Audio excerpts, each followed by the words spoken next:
sir. I got everything. I'm about to tweet it out as soon as we're live. Cool. We are live. All right, guys. How is everybody doing today on the day of the sun? Hi. How are you guys? Welcome Jesus. to the Honored Ones podcast, the greatest podcast ever on this planet, Earth.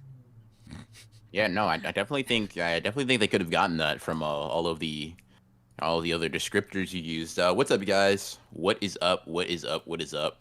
Hope y'all are doing good on this fine Sunday. Let me check my watch real quick. Afternoon. And we're gonna get into it as usual. We got some chapters to talk about. Unusually though, we got a very interesting chapter. Yep. Gojo fans might be going through it. Sukuna fans having the time of their lives. Yep. So got a lot to talk about JJK wise. Obviously gonna, I think, put a period on some of the shows or series we've been getting into for the past several weeks at this point, as well as just cover some of the smaller chapters for us, like Black Clover and Blue Lock. So got a little bit to get into. If you want, Kreams, we can knock out Black Clover and Blue Lock first, then Book Club, then JJK. Let's go. All right, let's start with Black Clover. Honestly, a 2-chapter streak of good Black Clover chapters, we're already in like the 3 percentile here, right, of Black Clover chapters. And listen, bro, guess what? I'm great at recognizing patterns, right? And guess what the common denominator in these two chapters is? Yeah, I'm gonna give you the mic for a bit. Get this off your chest. Guess bro. what? It's ain't it? It's Yuno is the main focus of the chapter, and guess what? That's why the chapter's bang. I will say Yuno is about to get packed up. However, like really badly. Really badly. I'm not looking forward to seeing this. However, I will say that some small consolation to me is that Yuno, like Lucius was really like, damn, bro. I'm not gonna lie to you. You did beat me. You're stronger than I expected. And I'm gonna have to jump you. And Yuno's like, you know what? All right, fine. I can beat you twice. That's light, bro. I'm me. I'm different. I'll just unlock another magic and beat you up real quick. And Lucius like, hey, bro, I don't know how to tell you. There ain't just two of me. So he's getting jumped by the main villain 400 times, bro. And I'm not gonna lie to you. If that is the way that Tabata has to make Yuno get taken out of the fight right now, I'm okay with that. I mean, because that just means he's different, bro. That's all I had to accept. I mean, it literally does. It means, you know what? If it's not me, it's gonna be all of me. Yeah, it's like, hey, bro, listen, you're stronger than me 1v1. Shit, maybe even a 2v1, because the way you just said that so confidently. But a 40v1, bro? Yeah, you're not like that. And listen, I can acknowledge that. I'm not delusional. But all I'm saying is, what other character requires 50 main villains to beat him up, bro? You like, imagine 50 Sukunas jump you. Like, Sukuna says, damn, I can't beat you one-on-one. I need 50 of me. You're different. The same. That's like, this is the Black Clover equivalent of that. This guy got soul magic, bone magic, and blood magic and said, yeah, I'm not running the ones with you. You're too strong. Yuno's just different. He's just that guy. He's just a goat, bro. He really is. Honestly, if Lucius wasn't absolutely cracked, Yuno would have single-handedly saved the Clover Kingdom. Like, Asta wouldn't have even needed to show back up. Story ends right here. Yeah. He's the new Wizard King. Like, Asta would have came back and be like, what? What the hell? What's going on right now? It's like, bro, yeah. You have any idea how many push-ups I did just to get back here? It's like, bro, I learned something that's kind of close to, bro, you heard of Zetan? I'll learn it in 2 seconds. Give me, hold on. What is it called? Show me once. Got it. Now it's mine. Cool. Thanks, Asta. Thanks. I didn't think I'd be a grandmaster of a new martial art today, but I guess appreciate it. I guess we all miss breakfast sometimes. Yeah, bro. I guess Asta's coming back or whatever, but we all know that the hopes of the Clover Kingdom lie on Yuno's shoulders in reality. Absolutely. But I mean, solid chapter. Good, yeah. like Kream said, a nice 2-chapter W streak for Black Clover is like the regular. Let me not hate. It's like it's good, bro. I'm happy that Black Clover has dropped 2 good chapters back to back. You know. Yeah, I want to say So it's been pretty wild seeing the Witch Queen again, for a couple of reasons. One, man, Tabata really enjoys drawing witches. Something about it. He just has a lot of fun with like the little accents, their like distinct personalities reflected in their entire character design. Like the difference between the Witch Queen sitting on her like massive weird peacockish throne, and what's her name, the captain of the Coral Peacocks, like on her broom, like a classic witch, and then yeah, Vanessa, it's just like, man, that's some character design peak right there. I don't know, it's just a small yeah. little thing that I appreciate. I also like the little teardrop things that the Witch Queen got. Yeah, yeah, yeah. Yeah, I like Asta's kind of like, I guess, not post time skip, but like his post training comeback or Mm, whatever. I think that's cool. mm. Um, yeah. So good chapter. You know, I I noticed. I noticed eh, this trend with Black Clover arcs, and I'm curious if I'm right. Right? It's like whatever threat usually happens, Yuno's got like 90% of it taken care of. Then Asta yeah. comes in and deals with like 5 to 6 more% of that, and also saves Yuno. And then they finish off the big antagonist together. Yeah. And the only time that didn't happen was during the first like invasion. I forgot what it was called, but it was like, you know, when the devil triplets invaded the Clover Yeah. Kingdom. Yeah, dude. Honestly, I want to That say was a break of form. that was a break of form because, dude, that fight with Yami and Asta and what's his name, Dante. Whew, Yeah. Person, ooh. what's his name? That's crazy. Yeah. I if we ever get anything like that ever again, man, I might fall to the ground in tears, happy tears, joyful tears. Dude, Yami's looking like a side character, and that kind of hurts my heart. The way Yami's like, "Oh my god, this magic is so elite." I'm like, bro, No, listen, get you're up, elite, bro. get up off your knees, bro, and start swinging your sword. Like, cook something, bro. Do something, please. He probably will. He's gonna be like, all right. He's gonna smoke a cigarette. All right, time to surpass my Man. limits again, and then do some shit. And listen, I'm not gonna lie to you. I'm going to eat it up. I'm simply Bro, going to sit there like as if I haven't seen this for the 55th time, and I'm just gonna sit there, legs crossed. Yes, sir. Yes, sir. Cook something, Yami. right, Um, when I hear super dimension slash or whatever, oh my god. super duper dimension slash, bro. You gotta Dude, lock in. I'm putting it Uh, right now on my Black Clover wish list. You know how Yami's sister, I forgot her name off the top of my head. Oh my god. yeah, Uh the garbage one. Yeah, yeah, yeah. I know what you're talking about. you know how she has that like armor thing made of like dark magic? Oh yeah, you Dude, need Yami to have it. yeah, I guess. dude. If Yami pulls up, right, with like samurai armor made out of darkness, oh, Yeah, oh, that might be too tough, bro. That might be too tough. But yeah. Overall, I mean, good Black Clover chapter, which is like super duper fucking high praise from me at that's something we least. say often, and Um, yeah, solid 7.58 for me. yeah. M3D, thank you for the 2. All I'm saying is Hakari wouldn't lose to 50. Jesus, bro. Listen, I'm not gonna lie to you. I'm not gonna lie to you. I'm gonna be so real. Um, Lucius is bodying Hakari while not using any magic, bro. Like just physical stats. He's just gonna use physical stats and piece Hakari up. I'm so It's like, oh, serious. what? You're immortal for 4 minutes and 11 seconds? Great, I'm immortal all the All time. the time. Yeah, like I'm immortal, period, bro. Like, oh, you gotta open your little domain thing. Okay, so here's what's gonna happen. I'm gonna take your head off, okay? And then you're not gonna do anything about it. Um yeah, so that's it, bro. Bro's getting pieced. Bro's Uh, getting pieced up. oh wait, what would But you yeah. give the chapter? Just real quick. I'd give it a solid 7. Yeah, I'd give it a solid 7. It was fun. It was Cool, cool. cool. Angel Lexus, thank you for the 5. There's a lot of ops I could smoke, but I'd rather be smoking on Gojo. Also, thank y'all. Oh, I'm Whoa. sorry for that. Y'all cheer me up. Not event. Be happy. I will respect your wishes there. Mm-hmm. Rest in peace, man. And I'm glad that we can do that for you. I'm glad that we can do 100%. that for Yeah. you. Yeah. So hope to have a fun stream. I'll make fun of Gojo a little bit more just for you. All right, I got you, bro. I got you. Appreciate you, bro. But yeah, Dreams let's forever. see. Yeah, M3D bringing up Hakari this early in the stream is reckless, especially since Hakari's sitting there like a bum. Yeah, you about to Hakari's Okay, about to okay, get some hold extra up, hold cooking, up. bro. In Hakari's defense, he's not the only one sitting like a bum. That's all I'm Sure, gonna sure, say. fair, That's all fair, I'm gonna say, fair, bro. fair. But guess what? Hakari's the bum outside of that. Hakari needs to work extra hard to beat the bum allegations. And let me just say, the allegations are piecing his ass. Bro, you can literally see the mark that the allegations left on his face. Bro's injured. He's injured from not fighting anybody. Only Hakari could do something as lame as that, bro. Bro, That's actually dude, ridiculous. you must have been heartbroken when you saw Kashimo there not fighting, being like, "Oh man, Sukuna is godlike." Just irritated. I mean, We can get to we that already later, knew. but like, wow, man. I'll admit, I saw that panel and I thought of you just immediately. Fair enough, fair enough.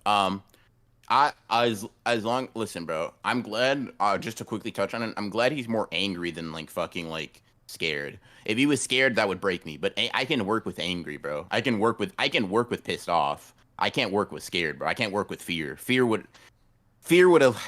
I can't talk about what fear would have made me do, bro.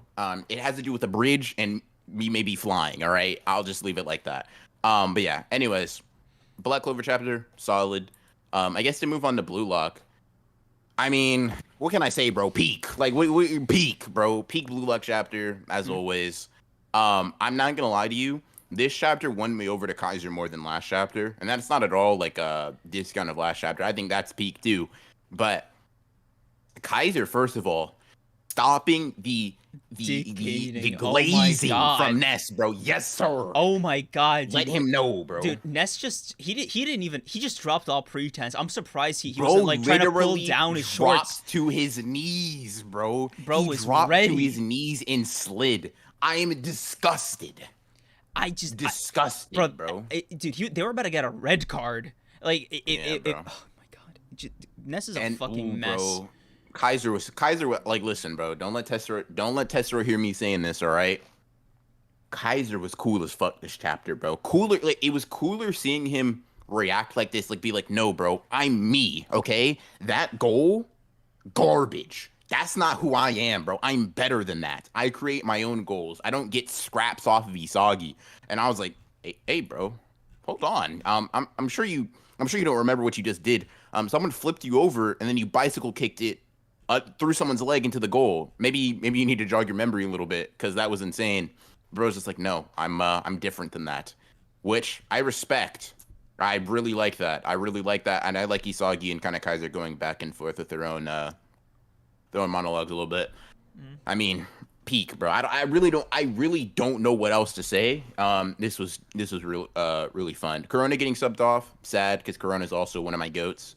But that leaves an opportunity for Hiyori to get on the field and really cook some. So Also, it must be done. I mean, we got to talk about the ending here, right? Fucking Snuffy finally subs in, so I can't wait to see him like go up against A, Noel Noah, and B, I can't wait to see the shock on Noel Noah's face when he sees Snuffy, another quote unquote master, pass that shit to Borrow. Yeah, whatever. Who cares about Snuffy, bro? I'm worried about Hiyori getting back on the field. Let's cook something, bro. I will say though, what's really funny is when you look at the Ubers versus Bastard Munchin lineup, right? We see Nico, we see Ryu, we see Aiku, we see Lorenzo, and we see Snuffy.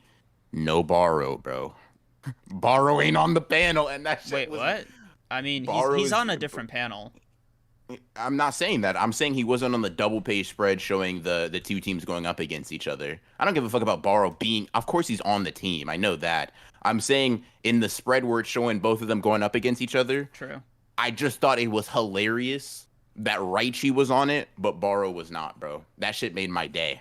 I was so happy. I almost jumped for joy. Dude, Raichi being so angry that the veins on his legs are popping is fucking crazy. Yes, sir. Yes, sir.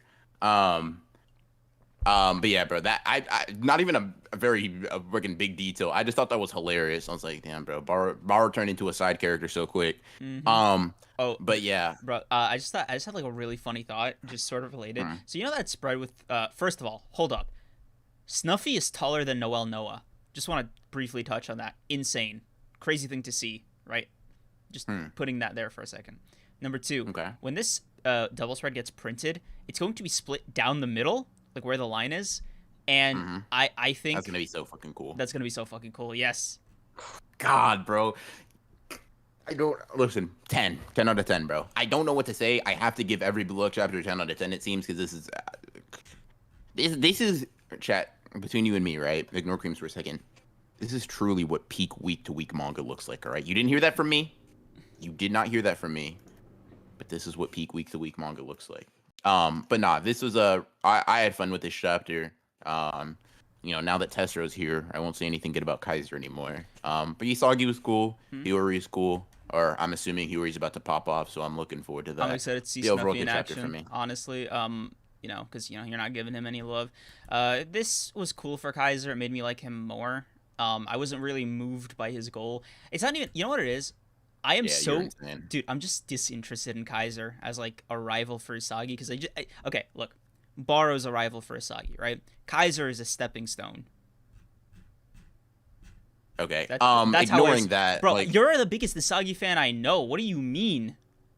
Yes, I am. What do you want me to do about that? Like, that's me saying I'm telling you. What are you telling me then? What is that telling me? I'm telling you, Isagi outshines Kaiser as an antagonist. I don't know. Like, he doesn't move the needle for me. Hey, fair enough, bro. It's okay to be wrong, but like we moving forward regardless. Insane. Like, Kat, you have no idea. Last week, BR and I were in this like unique state of harmony, right? We were agreeing on a fucking tier list, all right? And now truly hell. And now here I am agreeing, right, that Isagi is like better than Kaiser, right? It's just peak Isagi glazing. And this guy is shutting it down. He's switching up right in front of you, chat. Don't let this man fool you. You're acting like Ness, bro. Hop off. Back up, bro. All right. Relax. All right, bro. What's the problem? What's the limitation? What is your like? Listen, if you don't like Kaiser's character, right? I'm not gonna sit here and try to convince you that he's a good character, but saying that like Baro is more of a rival than Kaiser, right? And Kaiser's just a stepping stone is just like an actually horrendous take. Like, what qualifies or what constitutes Kaiser being a stepping stone, whereas Baro's not? I don't know. It's a personal taste thing. Okay, I'm not gonna argue with personal taste then. Fuck your move on. Wow. Right? Because like I mean like if you're just gonna say it's just my opinion, fair. That's what everything is to be fair at the end of the day, right? All right. But I can't argue with just hey, it's my personal taste though. All right, fine. You gave it a 10. We can move on. It was a solid 8 for me. Fair enough. Yeah. Anyway. So My Hero Academia was on break this week. Yep. Glad for Horikoshi finally take a break. Yep. Put the pen down, bro. Go to sleep. Stretch your back. I know something's up, bro. I wish you would take a longer rest though. To be honest, like give yourself a month, bro. These other manga could just be willing to do it. I'm sure, bro. You write My Hero Academia. I'm sure you have to, like, Shonen has to let you. Like, it's crazy. They just have to. I got a crazy take here, right? You think My Hero would be great as a monthly series for this final arc? Because I think he could pull it off if it was like 20, 30 chapters. I mean, it could be. I would not be reading My Hero monthly though. I have zero interest in doing that personally. No. I mean, the art would definitely like get a boost though. Sure, but I mean, I am currently, I'll put it like this. Horikoshi does not impress me story beat to story beat enough to where I'm willing to wait 4 weeks to read a chapter and then stop. Like, I'll let those chapters start up. I'm not dropping My Hero, but I'm sure as shit not reading that monthly, bro. It's just not happening. There are even manga that I like genuinely love a lot more than I do My Hero. I'm not reading something monthly, bro. I'm just not. I'm not some peon, bro. You get it to me monthly, sure, take your time. I respect it. I'm just not coming here every month, like on like waiting for a series that I genuinely care about. Like if it's some mid or like just some series that I just generally don't feel invested in, yeah, I'll tune in every month, right? Because like it's just 50 pages and I'm done and I don't think about it. But like, for example, even if something like JJK was monthly, like I'd be like, damn, bro, I'm not sure I even want to read it monthly because that wait just seems so excruciating from chapter to chapter. Shit, even weekly be getting me sometimes, bro. I'd be fiending for a new chapter sometimes. So I can't even imagine if you extend that by 4 or like multiply that by 4. I extend that by 4. That didn't even make fucking sense. Yeah, no, I get it, but I mean, all this to say, we wish Horikoshi a speedy recovery. At least I do. BR doesn't really have empathy, Yeah. but let's just get past that. I'm the one who said he should rest before you, loser. I Anyways, don't remember that happening. Anyway, um, so this gets us into kind of the section I've been looking forward to most this episode. You know, aside from like JJK, whatever, right? This is the book club, second Honored Ones book club finale. All right, both BR and I have caught up to our respective assignments. yep. So I'll just quickly go first, right? I have now going as long as I'm going. I have now caught up to Call of the Night. Waiting for a round of applause. Good job. You did what you were supposed to. Good job, man. There you go. Anyway, the Mahiru arc, the Kiku arc, whatever you want to call it. Mm-hmm. I liked it. It didn't move me, unfortunately. You know, I wasn't like, I didn't have like a crying out, you know, in tears when they both died moment. Personally, like I understood it. Wasn't where I thought the story was gonna go. It's cool, whatever, right? I appreciate it. Solid 7.5, 8 out of 10 experience, right? Okay. Really, what I'm happy about is the aftermath, which is just, dude, Ko and God, what's her name? Nazuna? Yeah, Nazuna. They decisions have to get made. We are here, 170 chapters later. You gotta piss or get off the pot. Like I'm gonna just keep it a buck, dude. You just commit to any decision, anytime, anyway, please. That's where I'm at right now. I ship them like crazy, right? I want these crazy kids to get together. You know, I'm fully on board for that train. Damn, let me stop to pee or something. There's no bathroom on this train. Hey, bro. Well, I'm happy you enjoyed at least some of it. I mean, do you are you not a Nazuko shipper, whatever the hell they're called? Yeah, I don't do the name combining thing, but yeah, of course I am. That's like the main thing in the series.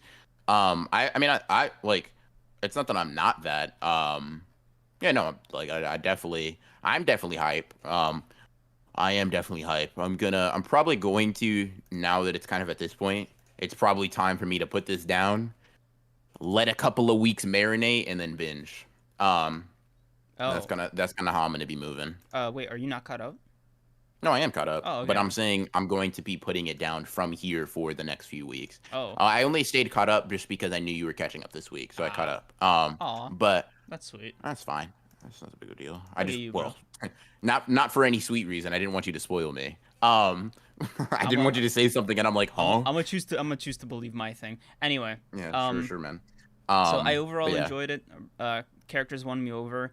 The art is really, really good. When it hits, it really hits. Especially the art in Hokkaido was really solid.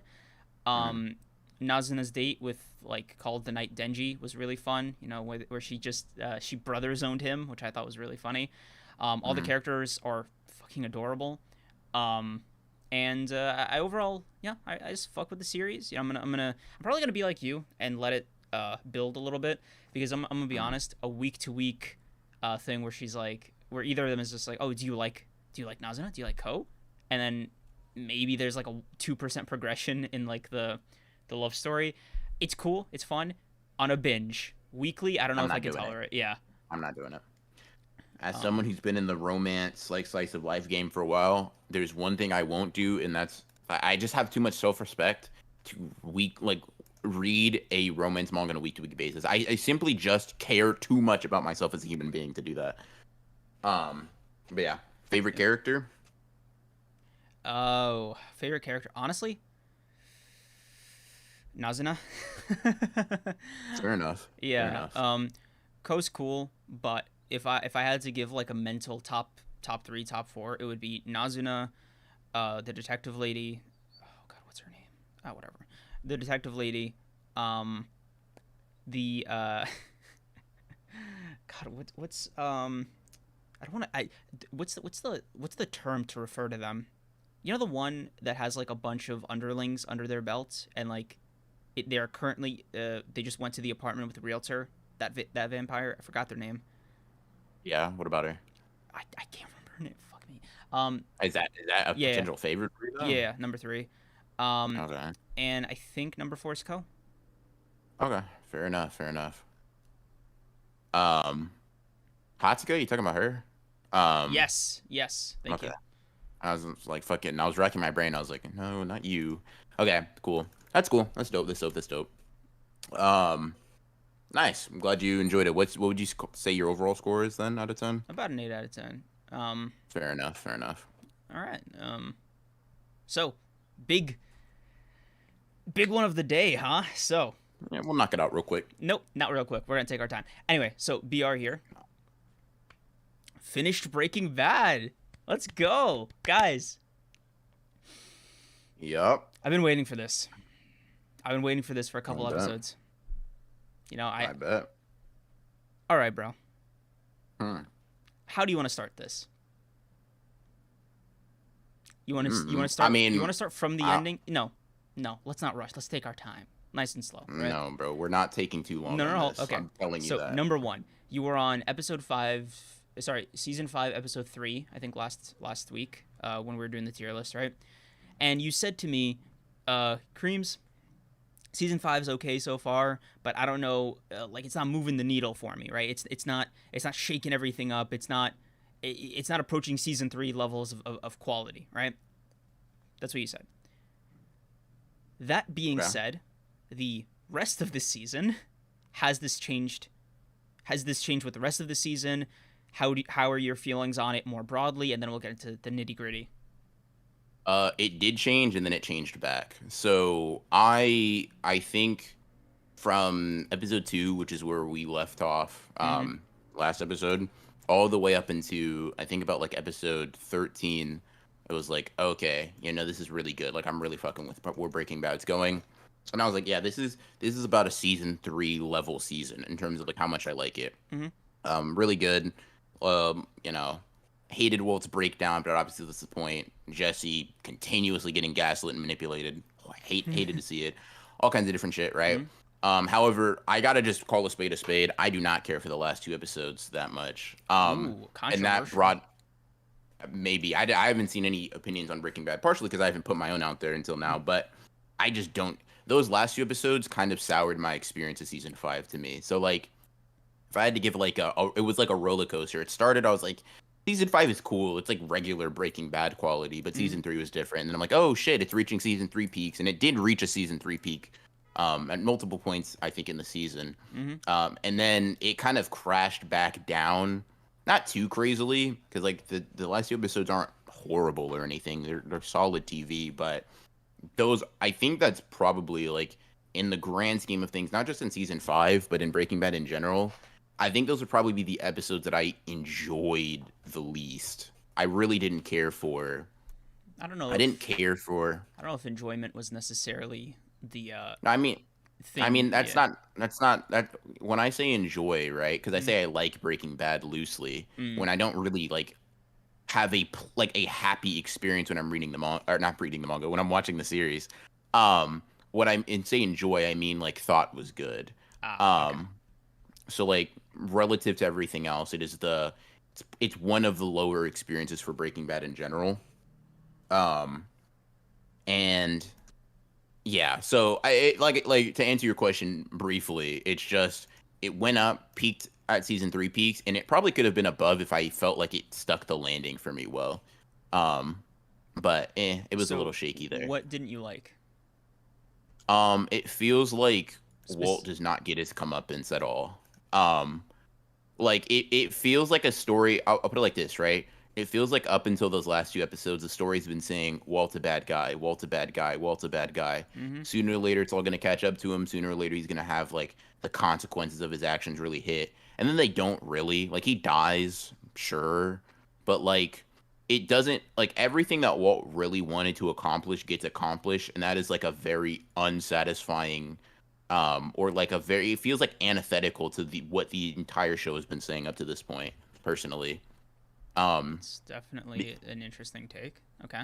Yeah, you Um, just have to me you have a story condemning a man for doing all of these like very obviously harmful and evil things, under the guise of doing it for his family, but really for the sake of his ego. and then he kind of gets to die having done everything he set out to do initially. Um, his family doesn't like him, but they're going to accept the money, which is what he wanted at the end of the day. He got to get his get back against all the people that killed fucking Hank. He He freed got to free Jesse. Yeah. Jesse. Yeah.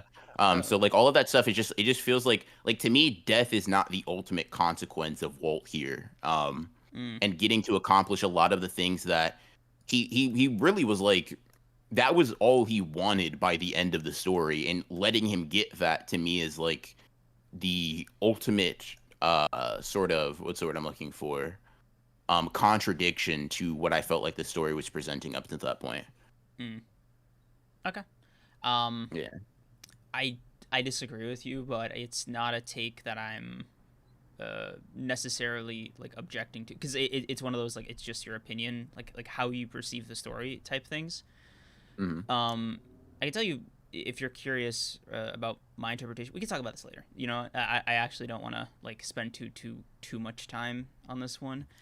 Mhm. Unfortunately, I'm not allowed to. I've been warned prior to this episode, so I'll try to keep it pushing. Um, but we can talk later. Um, Jesse's part. What do you think of like Jesse's story ending, Saul's, Skylar's, etc.? So I liked Jesse's. I feel like It I think literally, Jesse's was cool. yeah. I mean, it ended with Um him being a meth pet. and You know, I mean, yeah, I prior mean, to his well, freedom. That's what I meant. yeah.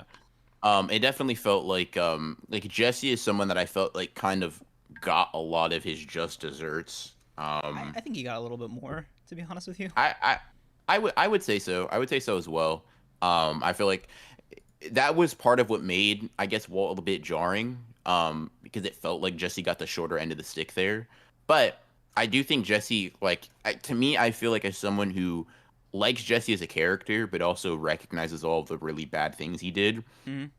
It's not that he atoned for anything, because all the things he were like, the making meth is not some like really great atonement for making meth, but I feel like sort of in a like a metaphorical way, he kind of like paid all a lot of that pain he dealt out through any of his actions that he did with Walt forward, Hmm. and he did get to at the end of the day kind of go free.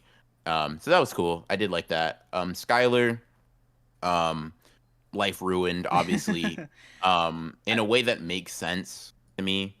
Like that follows and that tracks. Um, I think everybody's lives being kind of that was involved with it being irreparably torn apart or ruined. Like as much as that's like not necessarily good to see or like enjoyable to see from the perspective of someone who may have been invested in these characters, mhm. I think it makes sense, and I think it makes the story well handled. Like it does make sense that Skylar's life was ruined. It does make sense that Walter Jr. is like it kind of finishes off like sort of hating his dad, blah blah blah, right? Hank dying, getting caught up in all that. Like he's Oh yeah, he's what'd you not think some of superhero. yeah, That fucking I oh yeah, that Ozymandias, that dude. boiled my blood. That boiled my blood, bro. Yeah. That got me so heated. I was like, yeah. So that was Hank dying. Like all of that stuff kind of I think I liked the sort of grimness of everybody involved with Walt's story, um, for the most part. Like I think it was properly grim for the people it needed to be grim for. Mm.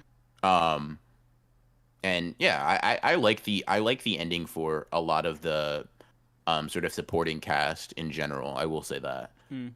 You gonna get into like El Camino and Better Call Saul to kind of round everything out? Maybe, but I don't really have a burning desire to get into either of those at the moment. Okay. Uh, Yeah. all right. I mean, I'll admit I was also a little off put by Breaking Bad's ending at first, but for me it was like a shift in perspective where you realize, I don't know, Walt's kind of lost everything 2 episodes prior to the ending, where he was living in the woods with like a quarter of his money, in what, Alaska. Yeah. Uh, his family hates him, right? They don't want to see him. You killed Uncle Hank with Walt Jr. and all that. Mm. He's going to die without seeing his daughter grow up. His reputation is in the dirt. And honestly, his financial gain is just it, it is what a quarter of what it was at its height. Mhm. And Jesse's like scarred just to hell and back. I don't know. For me, it was like, I'll put it like this. mm, To me, Walt did not get the obvious worst of it, and that to me, that's how the story should have unfolded. Like you wanted it to be like more brutal, basically. it's not even like it's clear that I hate Walt, right? Like duh. But I think even from what the story's presenting, like I feel like when all of these characters, Skylar's getting her, like all of these characters are dealing with the blowback of everything that Walt did, right? And it's ruining all of their lives. It's doing this, it's doing that. But to me, Walt didn't even get the worst of it because he got to escape that by dying. You know what I mean? Mm. I mean, he He died in a doesn't have meth to lab, really. you know. He died with a smile on his face. True. Like Um. I feel like I'll put it like this, right? Mm-hmm. When you and I'm appealing to you specifically, right? Mm. When you can acknowledge that Denji lost two of his best friends, Right. right? And you could still consider that a happy ending. I feel like you also have to have the capacity to acknowledge that sure, Walt's family hates him, but he set up a way for them to get the money, right? Mm-hmm. And he set up a way he's helped Jesse out and he's killed the people who he wanted to kill, right? Right. Like all the people that kind of he felt crossed him or whatever. Yes. To Lydia's death me, was right? arguably the most satisfying, aside from like the room full of Nazis. Yeah. For sure. And like to me, like it's like sure, it's not a happy situation, but for Walt, it is a happy ending. And Walt was the last person in the show deserving of a happy ending. I see. Okay. It makes sense when you put it like that. Yeah. I like. For me, it wasn't really happy or sad. It was more like it. Walt can't win directly, right? Because his ultimate dream of being big man on campus was like Walt's perfect scenario, right? You can say, and please tell me if you agree, is drug empire. Skylar supports him. His kids just love him. They get to like flex their newfound drug wealth. They all live in like a mansion, and Walt is like, he's Don Eladio basically, right? Sure. You could say that's Walt's like big wish. Mhm. Him dying in a meth lab, like on the floor of a meth lab in New Mexico, uh, after like his family cutting him off, hating him, his being remembered as a monster, to me is like a nice compromise of trying to figure out a way to get the message that crime doesn't pay, with the fact that like, well, I mean, Walt's got paid pretty well, but he lost everything to sort of get it, if that makes sense. Yeah, I mean, I 100% agree that like Walt's ending is indeed a bad one and like one I would not want for myself, Mm-hmm. right? Like, The I sort mean, of sorry, the thing that I remember just suddenly was, you remember Walt's speech about like the perfect time to die? yeah, Like for and how he him, missed it. yeah, right. Like that's the sort of Walt's, I guess, what do you want to call it, happy ending to me, right? Had Walt just died right there, to me, that would have been like Walt's getting off easy. I think him going Sure. out the way he did was a nice compromise between, like, he had to die, right? And the only thing that I would have thought was a more fitting end to Walt, just if you ask me personally, how I like what I change, I just let the cancer kill him in the cabin and just have that be the end of it. Mm. But Yeah, I mean, I guess I'm less malicious. the greatest blow you could give to Walt is to never let his family see a drop of that money, and to have Skylar have to work to the bone as she was going to have to at the beginning of the story, and have Walter Jr. never receive that money, and have Walt live in that cabin knowing that all of the shit he did, all of the grief he put himself and his family through Amounted was to for nothing. absolutely Yeah. nothing. That to Actually, me, at death, letting them get the money, all of that shit is too good for Walt. yeah. I mean, I don't disagree with you on that front. I'm more okay with the ending, if that makes sense. Fair enough. That being said, one person who did absolutely like die for nothing was Mike. Dude, Yeah, no, he did. That shit pissed me off real dude, bad. not only did he just like die sort of to a senseless act by Walt, from a dumb decision that he didn't think through. Like right away, he was like, "Yeah, I could have just I asked could have just Lydia." asked Yeah. Lydia. Hmm. Putting that aside, Mike lost all of his money, like twice. Yep. His Yep. granddaughter, it might as well have been for nothing. And to me, that's why something like that is crazy, because it's like, how is everybody around you that like, except for Walt, facing the worst of consequences? Like, I don't know, that just rubbed me the wrong way personally. Mm. It felt like relative. So okay, you use this phrasing, right? And although I disagree that Denji's ending is a happy one, I think for like your framing, this will make sense, right? Relative to the verse, Walt got a very happy ending, right? His death accomplished something. It was disproportional to his life. I get it. It was like Hank died for no reason, right? He never caught Walt. He never did. He was very close and then he died, right? Jesse, okay, sure. His ending is probably happier than Walt's, just because of the fact that he's alive and he potentially has the ability to make something of himself. But he was like in a meth lab for months, right? Like chained there, like whatever, right? All kinds of crazy stuff. Skylar is now like, she now is living the same life she was like a year or two ago, except without a husband to help support her or a father for her daughter or son. I mean, right? in Skylar's defense, right, prior to Walt showing up with Hank and Gomez's bodies, like the coordinates to their bodies, she was awaiting trial to pay the price for all of Walt's crimes. You Oh, know? no. No, wait. What are you saying in her defense though? Because I'm not saying anything against her. I'm No, saying more so that her ending is bad. I guess That- we don't know if like, the plea and worked. Sure. No, let me rephrase this. What I'm saying is, let's say it even if it does work, right? Which I think we agree is the best case scenario. Um, she is still just working a dead end job, trying to support both of her children with no husband to help and no father for either of them. You know what I mean? True. And then yeah. Holly grows up without a dad and in a very, very crappy financial position. And Walter Jr. knew his dad, knew all of the bad things he did, knew that his uncle was killed by his dad, and then has to live with that for the rest of his life. To me, comparatively, of course, right? Relative to the verse, Walt being able to give that money that he worked so hard for to his family is it's like a really, really crazy. Because like, you don't die with a smile on your face if you don't feel at all satisfied. To me personally, Okay. like I don't know. Like, it would have just been very satisfying for him to just die in that cabin. Like, just like, yeah, I don't know. Okay. Even if everything else was like went to hell because of it. Would you say that you enjoyed your time with Breaking Bad? Like how would you sum up how you feel about the experience? It is a good show that stressed me out and made me mad a lot. I don't know if I'd say like I enjoyed it in the conventional sense, but I don't think it's a bad show. If that makes sense. It's like, I don't know. I really don't know how to explain it. It is a good show. It is a solid show. I think the show is good. I liked my time with the show in retrospect. During it, though, Jesus, there was so much hatred. So yeah. So what would you give Pretty it good out of show, 10? You know, kind of sum up your thoughts there. I give it an 8.5 out of 10. Pretty solid. Pretty solid. Nice. Got to say. Yeah. Well, all right. So, Yeah. how you feeling about book club so far? You know, two sessions two in. down? Yeah. Yeah, well, pretty fun, I will say. And you know, I think to switch things up, we got a little bit of a shorter thing for both of us. Yes. God. Yeah. So, uh, yeah. I'll just tell you yours real quick then first.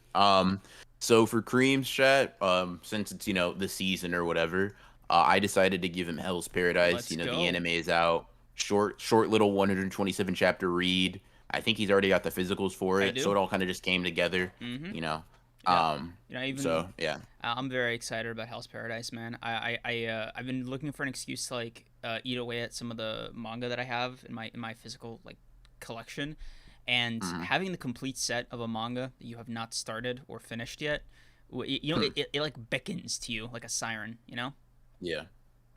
Yeah. So I'm very excited about that. Plus, you know, you guys in the collective AniTube sphere, y'all are just cooking with Hell's Paradise videos, and I'm just like, man, can't watch this one. You know, don't want to get spoiled. So, you know, I'm excited to put that behind me. here's I have a question, right? And I think we can circle back to it after I give my pick because it's roughly the same length, right? Mm-hmm. So my pick, chat, for BR for this upcoming session is the One Punch Man webcomic. Now, for those of you in the know, all right, you know that it's at this point basically a different story. So I'm curious to see how what he thinks of the original, One Punch Man story, the direction it went, the tone, and honestly, one's art. Something I'm also curious about what you're gonna think of. Mm-hmm. And the question, the kind of, and I want you to give your thoughts on like reading that is, do you think we'll be done in one session, or is that like, because I feel like that's a two week, like 2 episode kind of book club. Yeah, I think it's 2 episodes. Yeah, right. Yeah, it's not too long. Also, Yeah, Skinny Boyk, thank you for the 2. Watch Mr. Robot BR if you haven't. Mr. Robot's okay. It's like a solid 7.5 to me. I ain't watching another TV show. I ain't watching another TV show in my life. No more TV, bro. I'm back to manga. I'm gonna be the nerd that I know that I am. Anyway, so thoughts on getting the One Punch Man webcomic? Just reactions, not what. Yeah, I knew this day was coming sooner or later, considering your disposition. I guess now is the day of reckoning. Yes, sir. And it's time to see, the superior version of One Punch Man. Is all I say. Time for some interesting art in my manga. No, if Mikey were here, he'd back me up. It will be interesting. Right? It'll be noteworthy. Yeah, it'll be something. Yeah, it'll be different, bro. Is there any part of you excited? I guess, like genuinely or curious. I guess curious to see how it's different. I'm not the biggest fan of One Punch Man as a mythos or whatever, but I guess I am curious to see if this can change that. It's about 140 chapters, so it's not too long a read. I will say, I think there's something about the original that just it's got a lot. It's got this like heart to it that I can't really convey. I think early One Punch Man's manga captures it pretty well, but I think the story now is so different that it might as well be 2 different series. Fair enough. Yeah, I'll look at it as such and, kind of see how it compares. Let's go. Chad, I don't know if we've ever like explicitly said this, but y'all can join the book club too, right? Every week we can give you like a range. I think for this first week I might read 2 to 3 volumes of Hell's Paradise. And I don't know what BR is gonna read. He'll tell you as soon as I'm done speaking. It's buying him some time by venting. Yeah, I don't.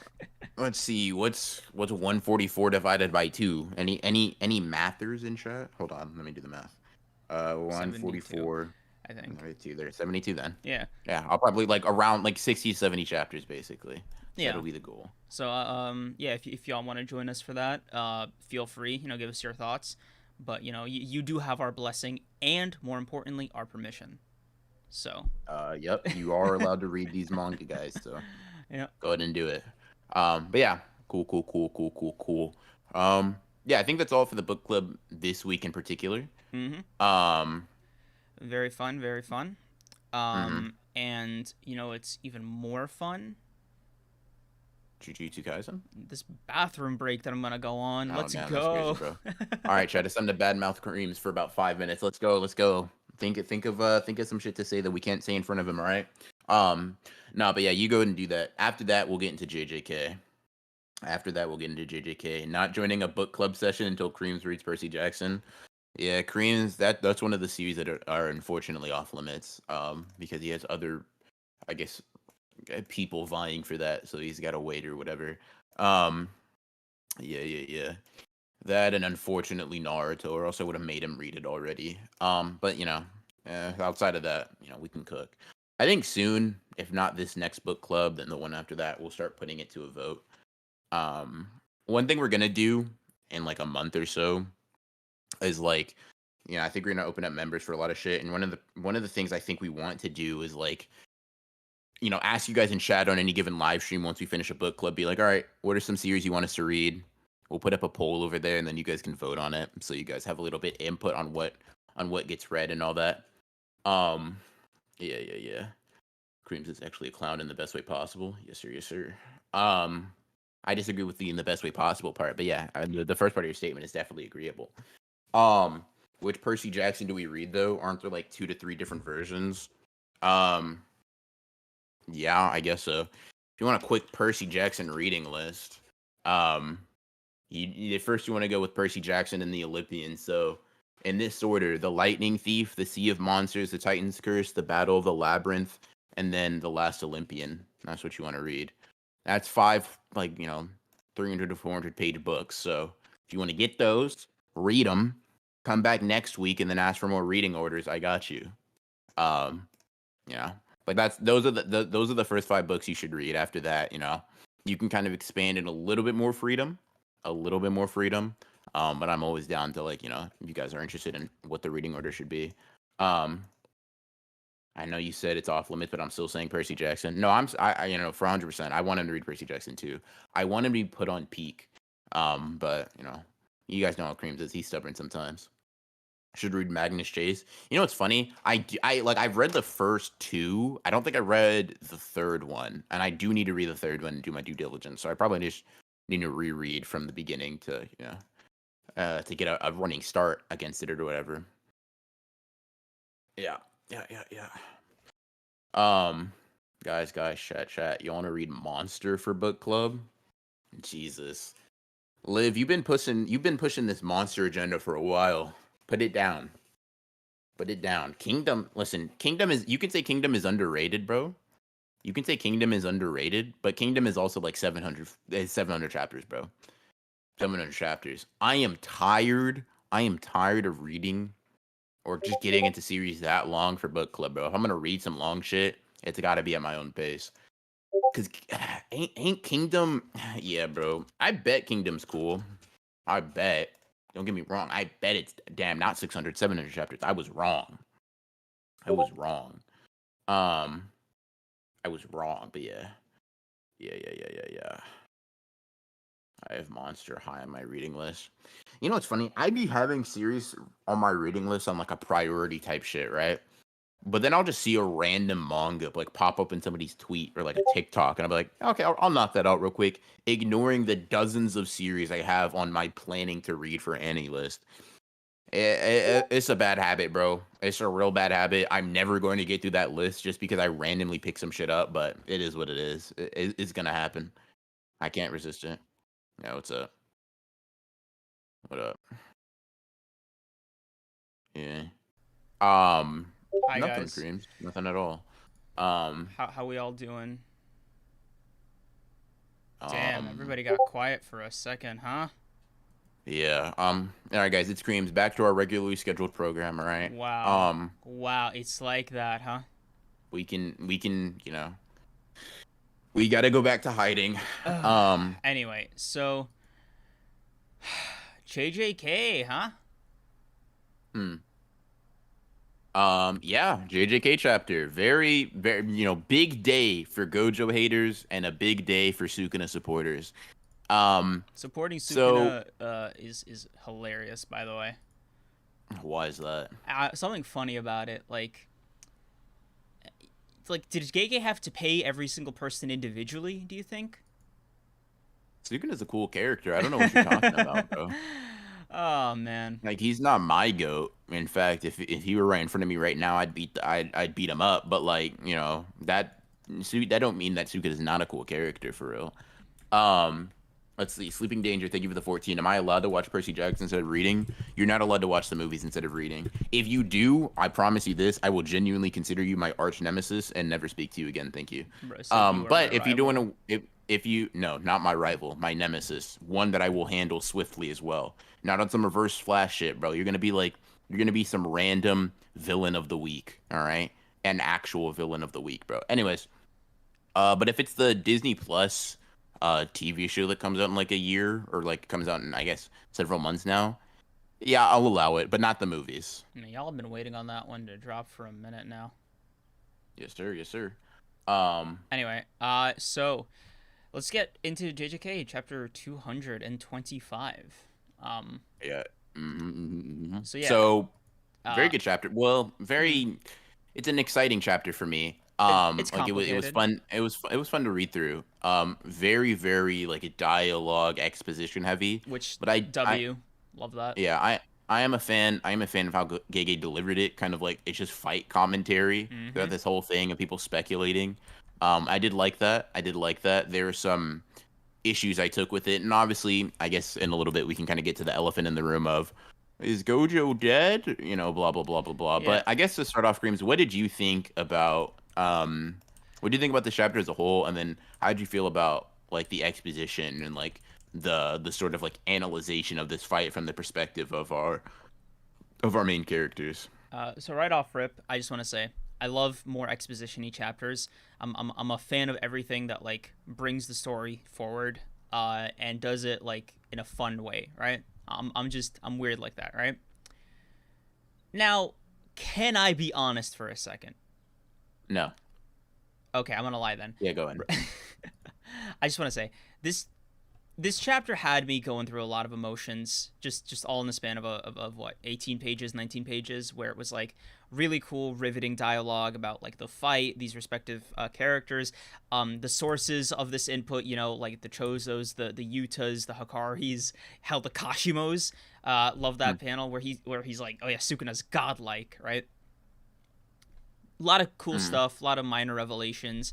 um and I'll start with my favorite one. So apparently, chat, I was wrong. Wow. My theory was wrong.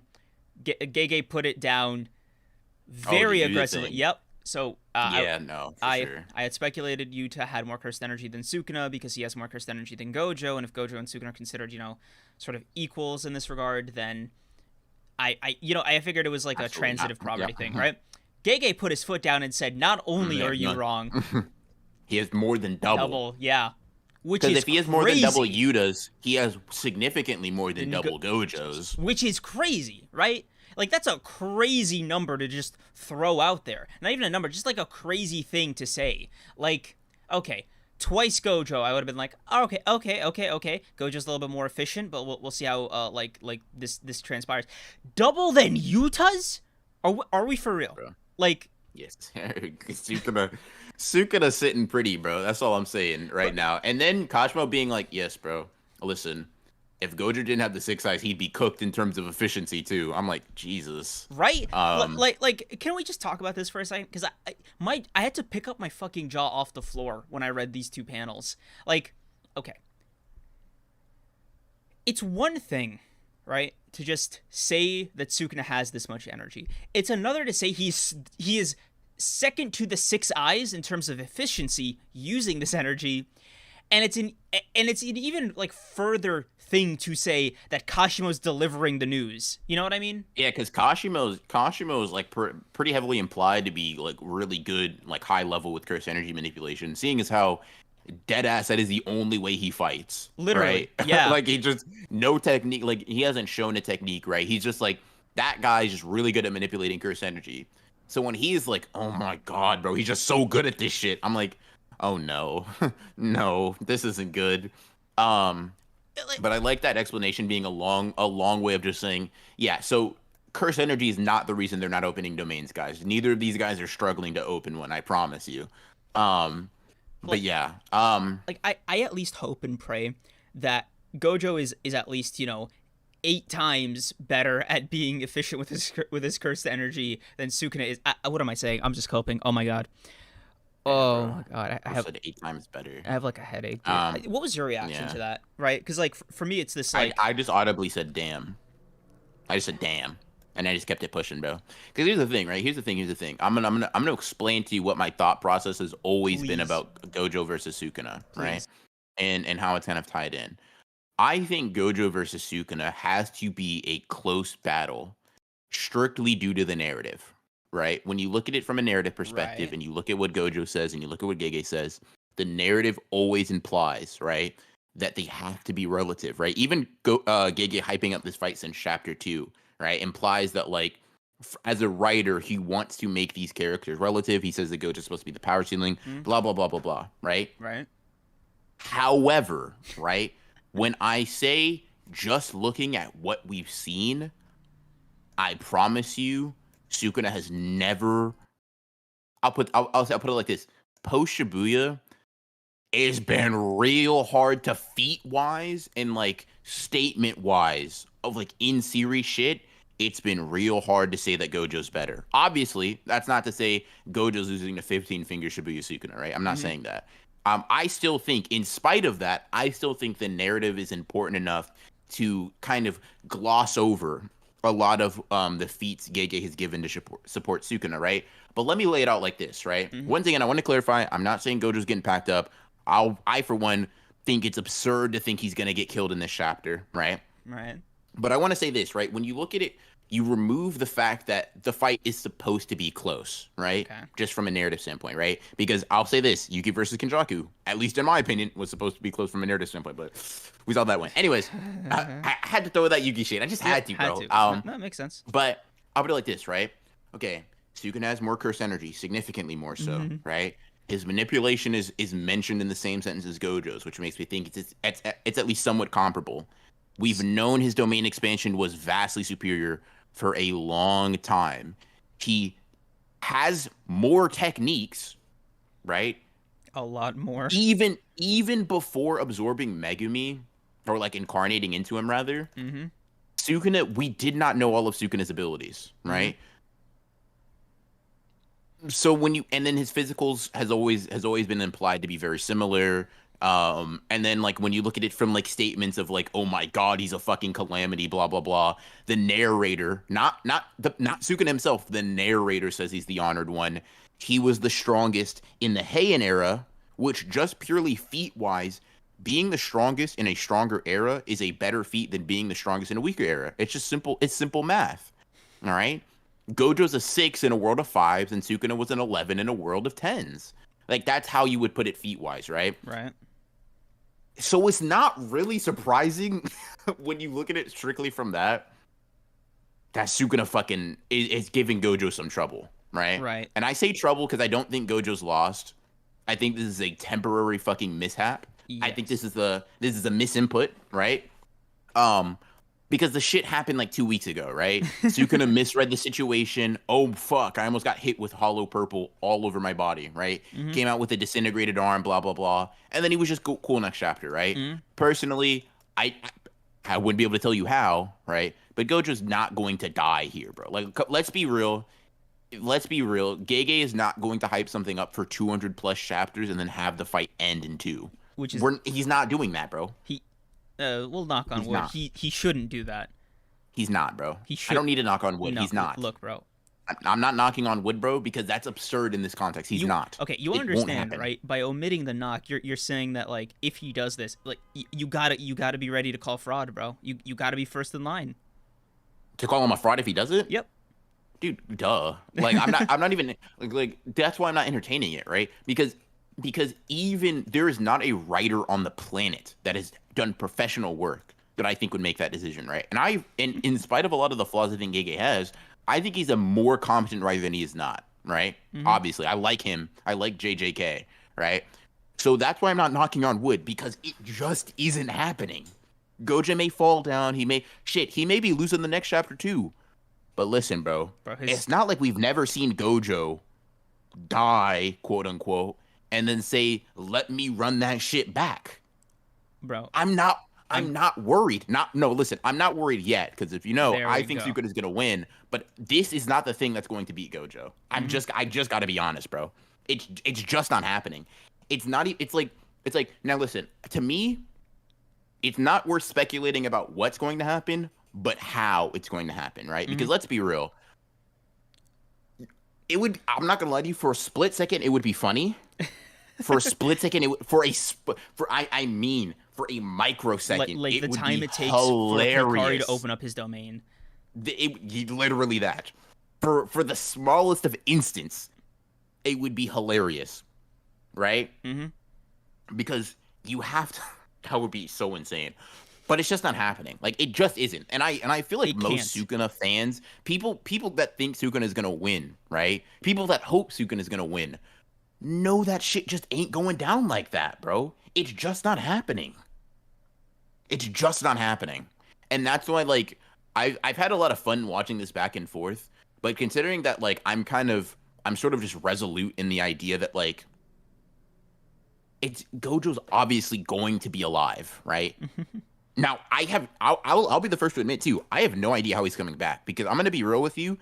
It looks like Sukuna did what Gojo said for Toji to do, right? It looks like he went to cut his head off, right?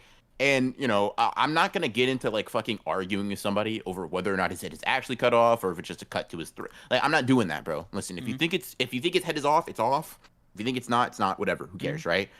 But if that is a cut that went all the way through, I don't know how he's going to fix that, bro, because that's kind of been the end all be all for everybody. Look, this is what I'm hoping, right? I mean, Hakari got away with it, sort of. What I think is gonna happen, like most likely, is that Gojo's gonna do something to what he did with Toji stabbing him with the sword, which is like, oh yeah, I just like reinforced all my organs and kept it pushing, right? It's probably gonna be something like, oh yeah, I just reinforced my neck, like in the like. So it didn't cut through. Yeah, right. So I can just see that. Yeah, right. The thing is, I feel like the problem I could potentially have is if it cut through and then Gege makes him come back, because it like that kind of breaks all the rules we've had with reverse jurisdiction. What I think it's gonna happen is like it's not gonna go all the way through, right? I think okay. Because like you're right. Like if it goes all the way through, then it's like okay, something's got to give here. Yes, that you either have to make the worst decision of your life, or you have to kind of like break the headless equals new RCT rule. Yeah. Because let's see, Vayne 29. Real quick. Okay. Vayne 29. Thank you for the 10. Why do people assume Gojo wasn't told about the open domain expansion? Oh, you got into something we want to talk about. Oh, Gojo yes, probably sir. knew, but was confident he would overwhelm him before it came to that. If they're not equal, the open domain doesn't even come into play. Okay, yeah. So okay, yeah. Let's finish up our thought and then we can get into it. Actually, so like, Sleeping Danger. Thank you for the 14. Miwa, unironically, the best part of the. Why did I read that? Dude, you're spitting. Listen. Let me tell you how that's actually foreshadowing for Miwa getting an open barrier domain. No, listen. You're gonna be convinced, right? Everybody else, right, is like just fucking on their hands and knees for Sukuna. Like, oh my god, it's so impossible. Huh? Nothing. What you were saying? Yeah, anyways. Everybody's like, oh my god, it's so impossible, right? Kusakabe gives an example. He's like, give me the water without the water bottle, right? Everybody's like, oh, yeah, dog, of course you can't do it. Miwa, the fucking genius, does it. She gives him the water without the water bottle. And what was that? What was the water bottle in the analogy? A domain with a barrier.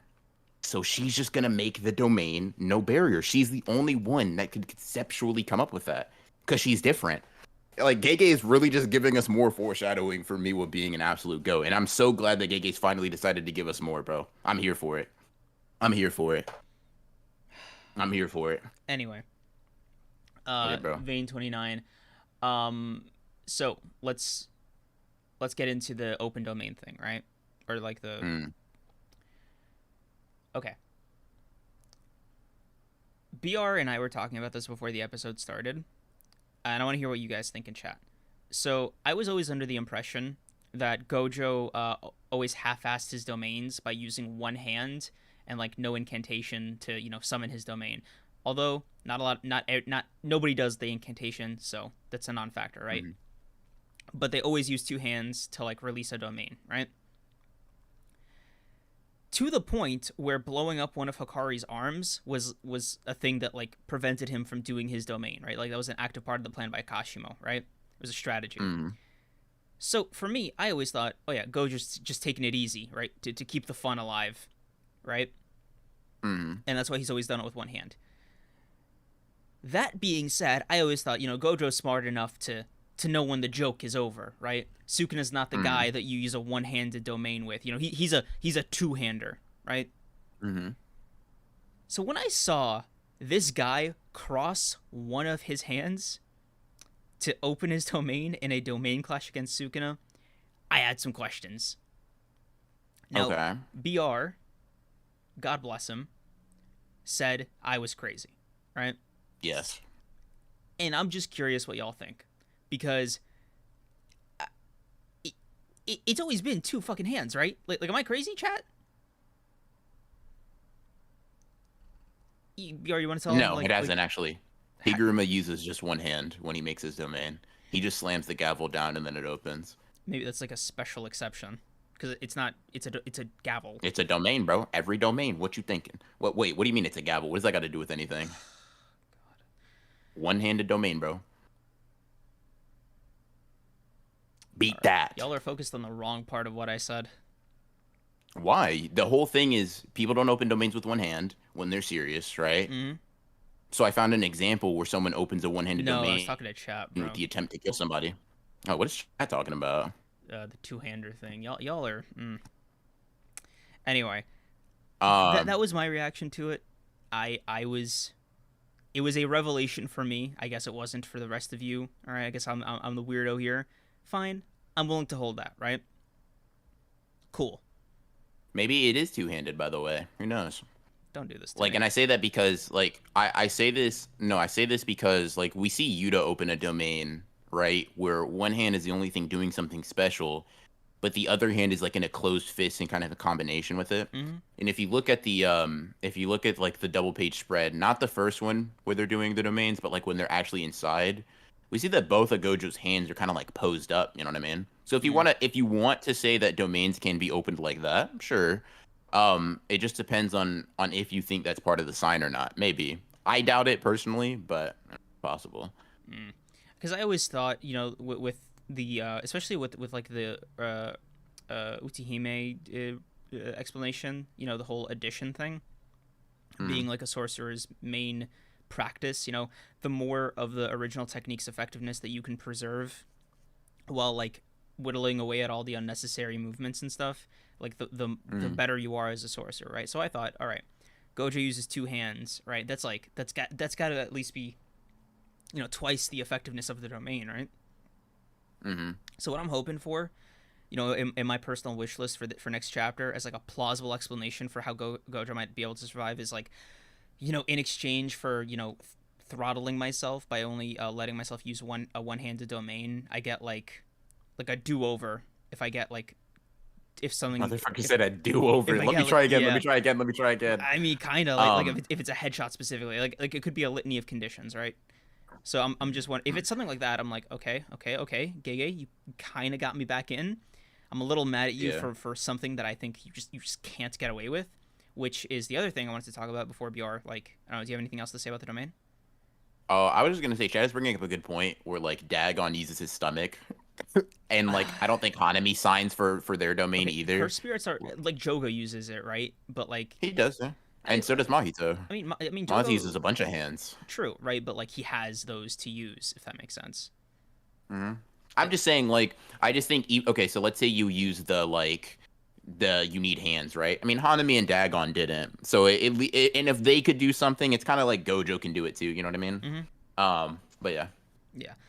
Anyway, I'm gonna be super missed real quick before we jump to the next topic. Okay. So this is in the context of him talking about the how Gojo will survive. Mm-hmm.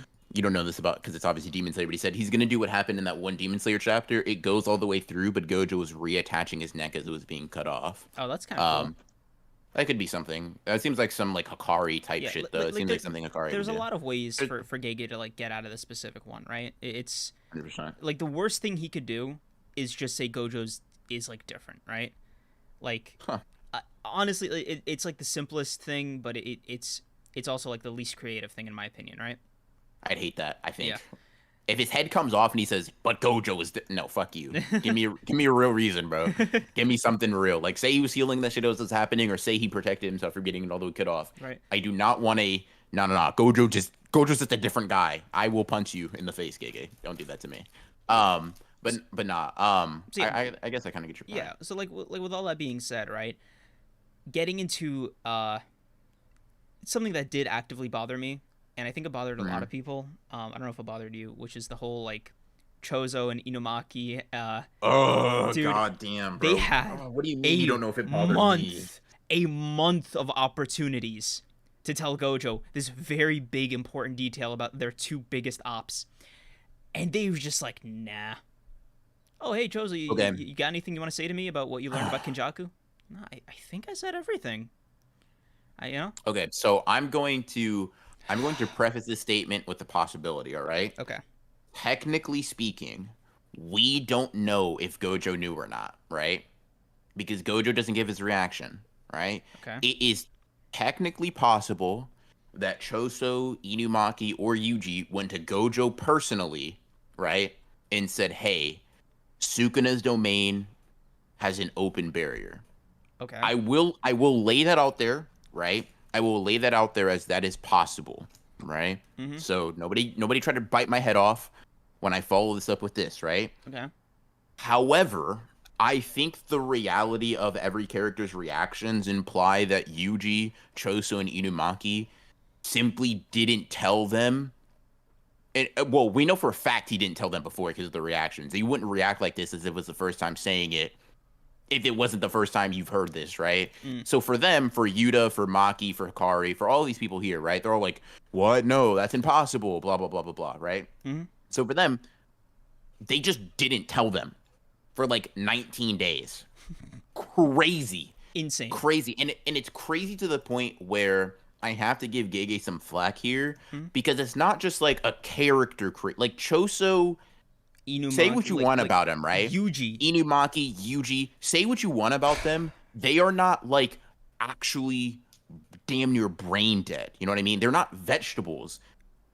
Why would they not, like, to me it feels like, I hate using this term because I feel like for a long time it feels like plot-induced stupidity. It feels like Gege had to make these characters dumber than they would usually be in a normal, like, pre-established circumstance for the sake of having this moment exist. Because I really genuinely, I'm digging deep into my soul and I can't think of a reason that Choso, Yuji, and Inumaki would not say, "Hey guys, so you know that guy we're fighting in 19, you know, both of those guys were fighting for 19 days, right? Both of them have this weird thing with their domains where they're fucking open and they don't close. Hey guys, you know, I don't necessarily know the entire relevance of that, but maybe that'll help determine what we should do for this fight." I simply don't get it. So somebody responded to me on Twitter and said that this panel, like this line from Momo saying, "Oh yeah, I bet neither of these two know what'll happen if their domains clash." And to me, it's like, okay, this is not an implausible like answer, right?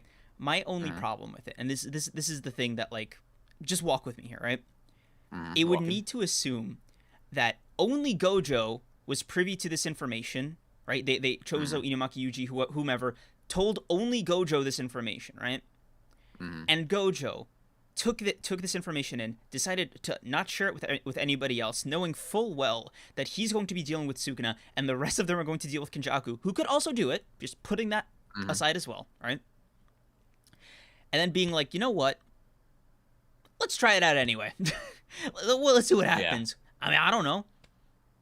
And to me, that just seems like worse somehow, you know? Yeah. So, Tessera, you said, y'all, even if they told him, what could Gojo do about it? So, first of all, there's a litany of things you could do, right? The first thing is, at all cost, avoid a domain expansion. Because it's clear here that Gojo was not shying away from that, right? And that's fine with the information that he had, right? Assuming he didn't know about the open barrier thing. Right. I think Gojo being confident in his domain is perfectly reasonable, right? That's perfectly fine to do. The problem is, right? Like, okay, even if Gojo does not know 100%, okay, this will break my domain. Like, he shows no caution at all, right? He doesn't point to, he doesn't do any fancy shit, bro. He just opens his domain as if he's clashing with somebody that's normal, that's regular, bro. And it's, like, his attitude towards it, like that look, right? When he got like chopped, or when the domain broke down, he was like, oh surprised. shit. Yeah. Like he did not expect that, right? He's like, uh-oh. He's either didn't expect it, or he was like, I thought I had more time. Yeah. Like, I think you're underestimating Sukuna. Listen, it's not about, if Gojo still had this information and he still ended up in this position, fine, right? But the fact that you did not tell him, possibly, right? It makes both people look worse, right? It takes away from the impressiveness of Sukuna's domain because he's not necessarily overcoming something, right? He's not overcoming Gojo's prep with skill and experience or power, right? He just sort of got lucky that these characters, who have historically not really been that dumb, just have omitted this very sensitive information and in some capacity, removed an advantage for Gojo to have, right? So it makes Gojo Sukuna look teleport. And so, that was what I was gonna say, right? Let's say he's like, oh shit, he opened his domain, right? If he knows that it has a predetermined open range, right? It's fine to say, hey, Yuji, Inumaki, neither of them know the predetermined range, right? Mm-hmm. But they know it's open and they know it isn't infinite, right? Mm-hmm. Cool. Have Gojo teleport out of like there's just a litany of things that could have been attempted or even thought of, but I feel like by not giving Gojo that information, you've doomed him like you've doomed him to go in there without everything that he needs. Like, bro, can we be honest for a second, right? Mm-hmm. Let me put it like this. When Kenjaku's domain was opened, right? Mm-hmm. And Tengen, Yuki, and Choso had that whole plan, right? Kenjaku having an open domain instead of a closed one was considered a grave miscalculation, right? Yep. It was considered, they were like, that, the fact that it was open fucked up Everything. the whole scope of the fight, Yep. right? Okay, we agree that Kenjaku's weaker, And by the way, and we agree this that is to, Yuki like, had Choso and Tengen with her, dude, right? the greatest barrier user, like a special grade death painting thing, and she herself is a special grade with a special grade domain, right? And she's like, oh, it's over, it's Jover, dude. Yeah. Like it just kills me, right? And this is to Kenjaku, right? So for me, like it's more egregious to just be like, you know what? No, I got this. Like what kills me about the Momo line too, right? Because like the longer I look at it, it speaks to me like, okay, they don't know what'll happen if their domains clash. Real talk. Why? Why would the fundamental rule, whoever has the more refined domain wins, be like in any like why would that be skirted, right? Like. To be fair, I will say this: I haven't known how an open domain would clash with a closed one until now. Like, I mean, the okay. thing is just the radius. Like, the insides clash, but the outside effects are unaffected. And like that's something that you could say, like, yeah, it's obvious. And I'll even say some people probably have already theorized, guessed, or like knew that before.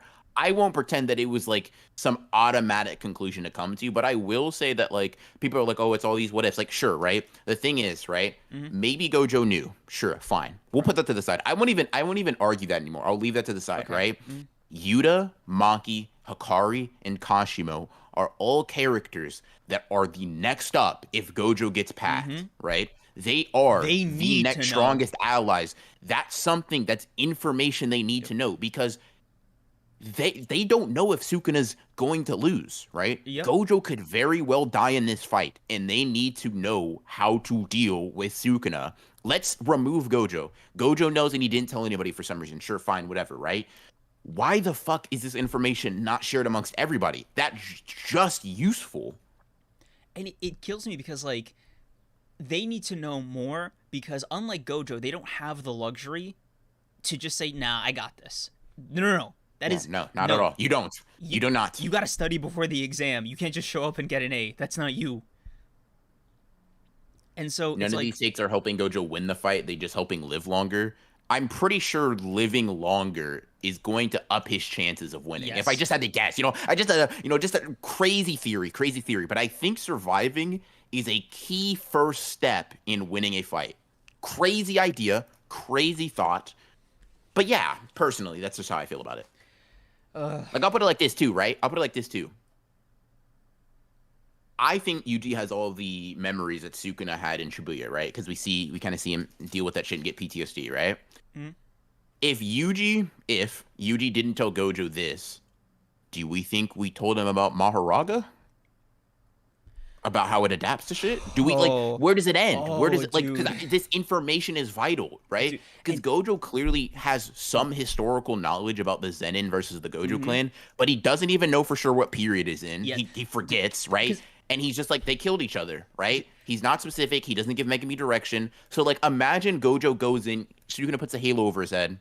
And fuck it. Yeah. I'm gonna throw out my attacks. Like, that information, just information is good to know. Like, Choso nearly killed himself for information on Kenjaku, man. And we have info sitting in the minds of these characters for free. Dude, and Kenjaku was willing to put himself through hell to avoid just showing them one of his techniques, you know? Like, it is such a big, like, showing your hand is such a big advantage in this series that it's like, it almost feels like Gojo is almost being flippant with this fight and what's at stake, right? Because I saw this sequence, right? And all I was thinking about was that line from, what was it, chapter 222, 223, where he was like, I've been doing some special training for this. Mm-hmm. What is this? What is the special training? What have you been doing this month? Training was stealing Toji's clothes, bro. I'm gonna be real with you. Dude, if he was just doing a fashion show for Utahime and Gakuganji for a month, look, I need an explanation of what the fuck he was doing for like this entire month to make him go, oh yeah, nah, I'm ready for this Sukuna fight for real, without knowing the details of his domain. And on top of that, also, like, Gojo's confidence during this fight gets recontextualized if, God forbid, right, this is not part of any plan, this is just a very serious thing that Gojo might survive by the skin of his teeth or not, right? Just doesn't that make Gojo's opening Hollow Purple and, you know, you're the contender here and all this dialogue feel a lot more cheap? Like, you feel like, oh, Gojo, you're just being arrogant. Like this isn't you being confident. This is just arrogance. I don't. It depends on how he bounces back. It depends on how he bounces back because Sukuna has been like, I'll kill you. You know, you're the first one I'll kill. Like, you know, it's like both of them are going back and forth like that. It depends on how it shakes out. Whoever loses is going to be the arrogant one. It's as simple as it plays out. Personally, but I will say, let me see. He was training Miwa. Spit, bro. Spit. Let's see. Okay. So one thing I saw. And this was a fun idea and maybe a greater spin on what he did in Shibuya. Mm-hmm. But I'm sure, like, there's this, it's like in the chapter extra, like, character material stuff, right? Mm-hmm. Where Gege's like, you know, Gojo can do anything he wants, so he doesn't try a bunch of new shit, and right? he becomes, like, the best at whatever he tries, yeah. Yeah, he best whatever he tries, right? And someone was like, kind of jokingly, but I kind of took it, I was like, sure, presented in that manner, it would be fucking weird, but, like, hey, bro did come up with a point too on this. He said, let me do some number crunching. Okay, that'll keep him alive. Boom, right? Mm-hmm. I feel, okay, let me put it like this, chat. Let's say Gojo doesn't know, right? Just entertain me for a second, right? Because everybody's like, what would that even change? What would that even change, right? Let's say you give Gojo 19 days with information that open domains can exist. You telling me Gojo can't possibly create one himself? Especially one that's like powered by him? Like, oh my god. You telling me Gojo in a 19-day time frame can't just, I'm not saying he would or wouldn't, I'm saying just theoretically, right? Are we saying that's not even a relevant discussion to have? Like, bro, 19 days is a lot of time, and Gojo is a very skilled sorcerer, bro. Like, we got people like Higiruma looking at domain amplification once and being like, I got it. You telling me Gojo can't take 19 days and at least think or conjure up something, bro? Come on now. Also, shout out to Higiruma for that cold moment, bro. Yeah. Also, very cool. M3D, thank you for the 5. To put things back on a positive note real quick, it is real quick. Okay, it was an insane stylistic decision to finally depict Gojo as the one who's out of his depth. Yeah, I mean, that was kind of cool to some degree. Like Sukuna over Gojo, you mean? Yeah. I think the part for me that makes it hit a little bit less harder is it feels like this is something that could have been a lot more meaningful had Sukuna trounced Gojo's prep or his like contingency for the domain, if that makes sense. Maybe. Maybe. Hello, Tensa Zengetsu, thank you for the 5. Within the panel, Gojo looks shocked. I think the cut is actually the blood from another person, and Gojo was shocked to see that. Huh? Who? Yeah. I mean, who's surviving this? Like, yeah, bro. Who was that close to Gojo and Sukuna's domain? They're just like, yeah, I don't know. That'd be. To me, he looks shocked because he realizes how fucked he is. Yeah. Like his domain broke, and he's like, I have 1 second before I have to truly and dearly fight for my life, bro. If in that, look, I'm down for another Gojo evolution. I'll say it before and I said it again, right? The last time Gojo got stabbed through the neck, he evolved. Yeah. Does he have the time for another one? Who knows? But... Listen, I'm gonna bring up something else in a second. 2 things. One, XCI7, they give it the 550. In 19 days, Gojo figured out how to hide at 200% purple behind a barrier put up by Yuji. Open domain would be easy for him. It should be. Yeah. It should be. And then, yeah. It's like, it's not even, like, listen, I'm not saying he for sure can conjure up an open domain, right? What I'm saying is we have 2 things, right, that we know for certain. Gege said that Gojo can do anything he tries, right? And be the best at it. And be the best at it, right? and he had 19 fucking days. You're telling me it's not worth a shot? Really? Truly and Like honestly. out of the realm right? of possibilities. Move the like, just again, like not even is or isn't, right? Just 30% chance, bro. Because I'm telling you, that chance is better than Gojo just opening a closed domain versus Sukuna. Because the thing is, as it stands, because both of them have enough curse energy to just run this back. They could just do this again, bro. And then what's Gojo gonna do? Like, is he gonna clash with him again? Because like he needs something different, bro. He's Sukuna's got to gonna switch up the remember, flow. and that's the problem. He's Right? got to switch up the flow. And the crazy thing about Sukuna is that he's a more adaptable fighter. Weirdly enough, like the guy is just better at not repeating his own mistakes. Like especially when he has Maharaga, he even needs to try less than when he didn't have the 10 shadows. Like that is already Sukuna's like default as a fighter. So for him to have this technique that kind of does that on autopilot for him, it seems like maybe Gojo's like, it's weird, right? You almost feel like Sukuna might be too strong. Like, Yeah. Did you also get that? I get what you mean. Yeah. I get what you mean. So I tweeted something out real quick. I'll address the Gojo, I guess, doubt or whatever in a second. But I tweeted something out the other day where I was like, it's really interesting how Sukuna is like reverse Yorozuing Gojo, in the sense that like he is pushing Gojo very clearly while using half of his available arsenal. Which is to say, with Yorozu, he only used the 10 shadows, and versus Gojo, at least from what we've seen, he's only used his own innate techniques, barring the fire, barring the open box. He's just been using dismantle and cleave and domains, right? And Gojo's got a slash through his neck right now, as far as we know, right? So it's kind of crazy because, like, dude, but like, what do we do? I don't know, man. I mean, I don't know. What do we do? Actually, yeah. God, man, I like obviously I don't think this is the end of the fight. I hope that it's not, knock wood. But I will say, it did catch me off guard. A lot of the smaller details, like in this chapter, right? I think it's generally a fine. The problems or whatever you want to call them that I have with this chapter, I think can easily be remedied with the subsequent chapters.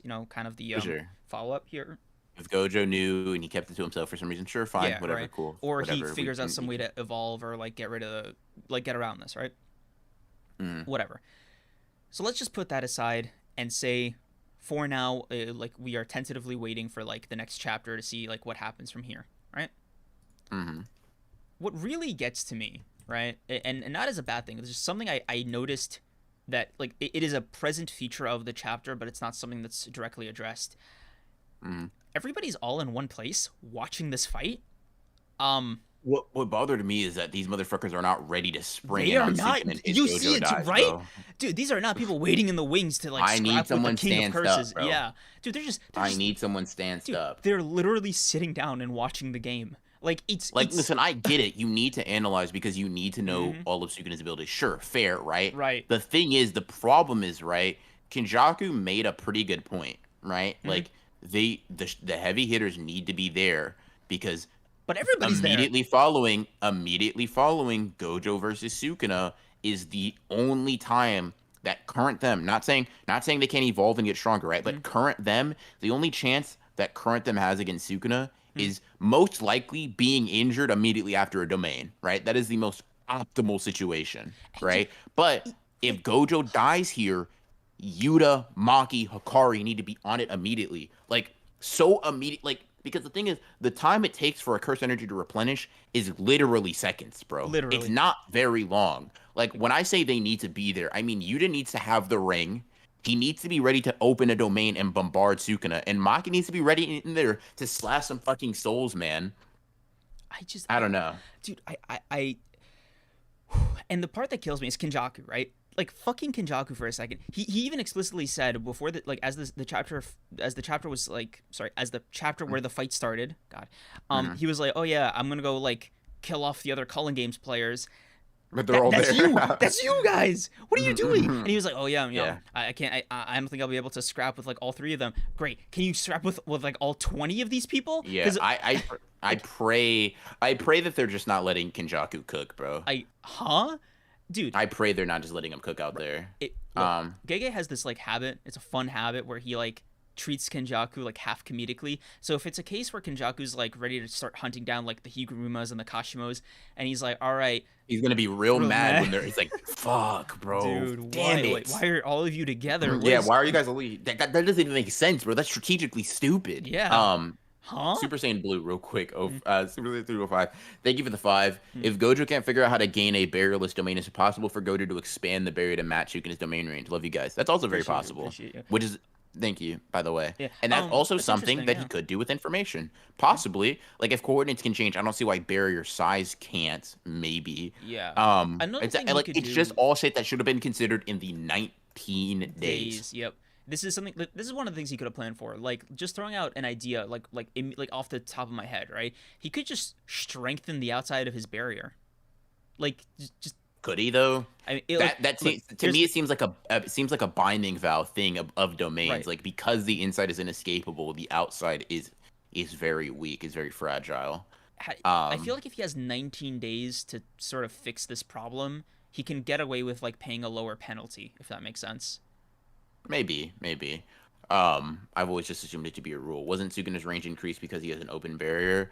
The reason the range is increased is because the binding vow is because everybody has a very clear, obvious way out. He get like Especially the binding Gojo. vow. Yeah. The binding vow is in exchange for like the domain being escapable, the range is increased to 200 meters, which in JJK superhuman like fast character terms He's super is doable. nothing, bro. Dude, Gojo 200 meters, like, bro, Gojo could clear 200 meters Literally. before you could snap, bro, before you could blink. Gojo, there's an obvious flaw in Sukuna's domain that you are one of the few organisms that can take advantage of. just step outside and wait for it to finish. Just what the fuck?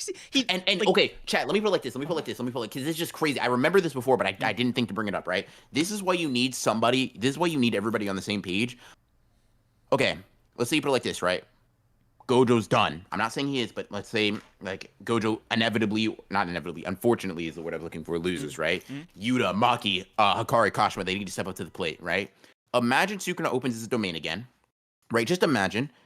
And Maki steps in thinking she's hot shit because, to be fair, to most domains she is. Yep. But she immediately gets cut because it cuts inanimate objects too. Like, just imagine not having that information. Just imagine, because Maki, the thing is with the barrier, Maki typically gets to decide if she goes into a barrier or not, but this one's open, so she doesn't, right? And then on top of that, she usually is immune to the sure hit because they don't affect inanimate objects, but that's not the case with Sukuna. So what's If the she workaround? steps in with the wrong information, bro, like, if she steps in not knowing that shit, she's going to die. Like, that's why that information needs to be conveyed. Without question either.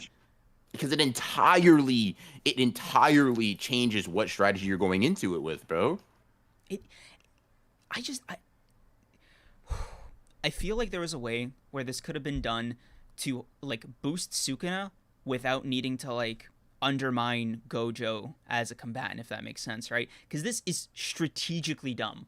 Like speaking as like this is how we need to plan around, defeating Sukuna, getting rid of Kenjaku. Like the military aspect of it, right? Just doesn't make sense to me, right? Like another theory, right? Insane in character, but insane, right? If Gojo's like, you know what, guys, don't tell me anything. I want to fight him for myself. I want to cut loose, right? I want to have a true honored one's fight, right? Dear God, I hope that's what he did, bro. I hope it's not. You're not, because I'm gonna be real with you. Gojo. Don't. Just don't. I'm not even gonna say you're not built for that. It's like, I'll put it like this, right? Sukuna has more time than you. Yep. He has more curse energy than you. He has a better domain than you. He has more techniques than you. Gojo, listen, if you want to say you want to make it fair, bro, just consider it like this. Take all the information, and if you want to, just consider it in exchange for him gaining the 10. I'll put it like this, right? Sukuna cheated. He got the 10 shadows. You cheat, get some information. Just consider it. You even out the playing fields again, bro. Come on. He gets one of the most overpowered curse techniques, and you get a little bit of information. I think that's a fair trade. But no. Yeah. Like, I need to know, like... All of this is assuming Yuji Inumaki comprehended Sukuna's domain at all. I mean, first of all, I'll put it like this, Yuji's right? Choso did. First of all, Choso did too, right? So Choso did. He saw it. Yeah. And it is explained that it's open. So even if Yuji and Inumaki didn't, Choso did 100%. But Sukuna did it right? in Yuji's body. right? And second of all, I'm pretty sure Choso says that Yuji and Inumaki described it.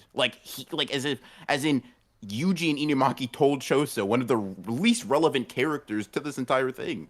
I could check back though for the specific wording, but it's just Telling like Chozo and not Gojo is crazy because business, it man. literally just says Choso says based on what Inumaki and Yuji have said, I don't think Sukuna's domain actually closes off a barrier. Like so Choso just dear God, bro. And Yuji's seen multiple domains before. Bro knows what a normal domain is supposed to look like. He's seen at least 3. Let's see, Gojo, Jogo, Higiruma, Mahito. He's seen 4. Bro knows his way around a domain expansion. And then when you see when the 5th one is Sukuna's, one that looks completely different, maybe you go, this domain looks a little different than every single other one I've seen in my life. Maybe I should tell that information to the guy who's about to scrap with him. I just a lot of it just a very it needs an explanation. It just needs an explanation.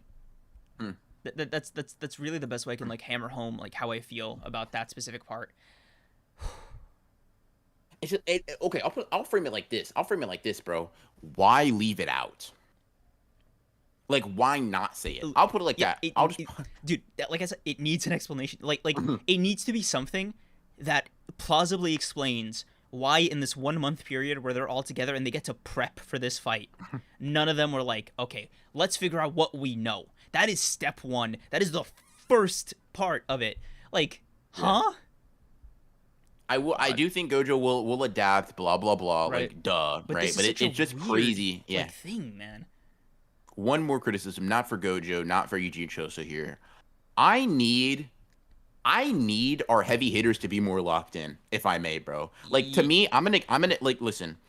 This is a rare Maki praise moment, all right? One thing about Maki is that she always looks like she's ready to fucking hit somebody in the face, right? And this chapter is no, she just look like she didn't say anything particularly aggressive. She just looks ready to punch somebody in their fucking jugular, right? Yuta's out here looking like a baby the entire time, bro. I need him to get back that I will kill Kenjaku myself and get 400 points, bro. I need that Yuta mentality back, bro. Dude, why is he? He's just watching. He's just watching the game. He's looking like beginning of Volume 0 Yuta, bro. And I know Yuta's better than that. I know you're better than that, Yuta. Dude, lock the fuck speaking in. of heavy hitters, I want to talk about Hakari and Kashimo for a second. First of all, why does Hakari... Hold on. Why does Hakari have bandages? Because he's a bum, bro. I've been telling you. With this guy? I've been telling you, bro. I've been telling you guys, and you just wouldn't listen, bro. He's a loser. He's a scrub. God, I don't even want to... I hope it's a good explanation. I just wanted to know, like, why. Whatever. I'm hoping that comes back in some way, shape, or form. Whatever. And this is the second and more important thing, right? So Kashimo's just there, huh?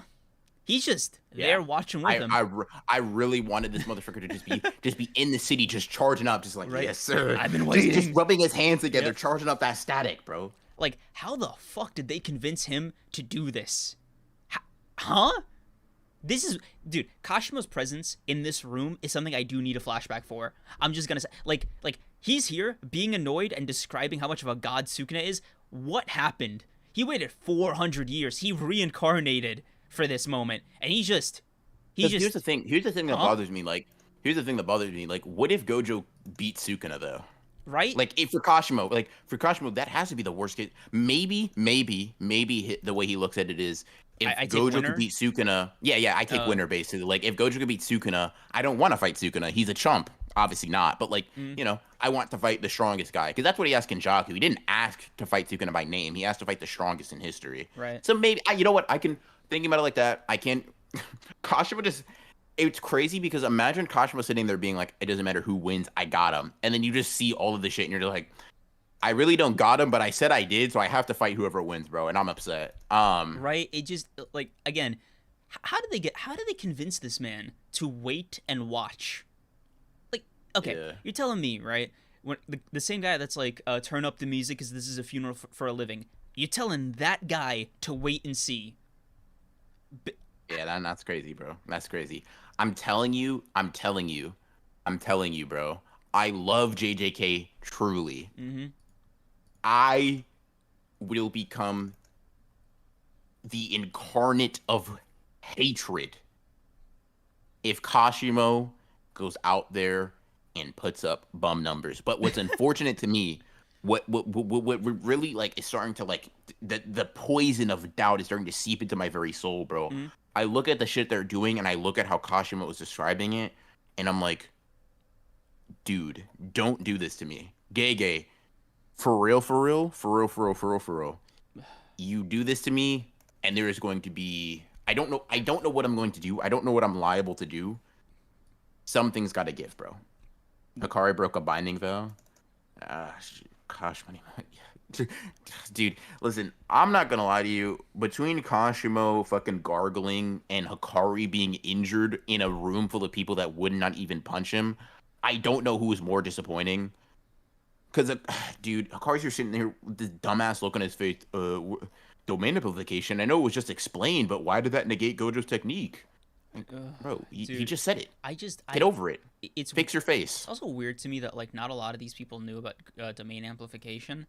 Because I was like, oh, this is just like a given thing. But then I remembered that Gojo did mention like an old sorcerer or something like that. Like, yeah. Apparently it's like a special thing, which I find very funny because obviously you need to be able to do a domain in the first place. I'm wondering, does the domain amplification require an additional layer of skill to pull off?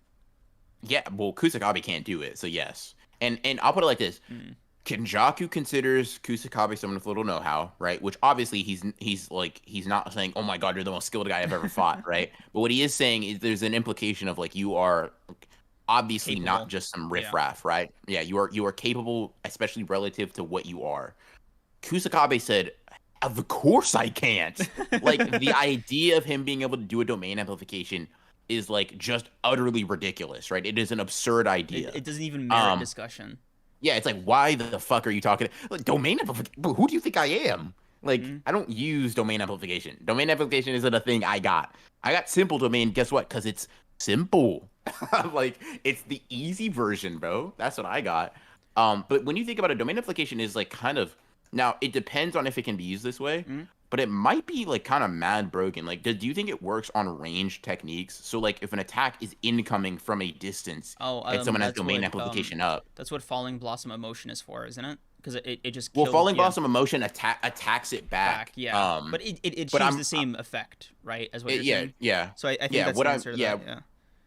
I'm wondering kind of like because like I'm thinking I'm like, listen, bro. I don't know.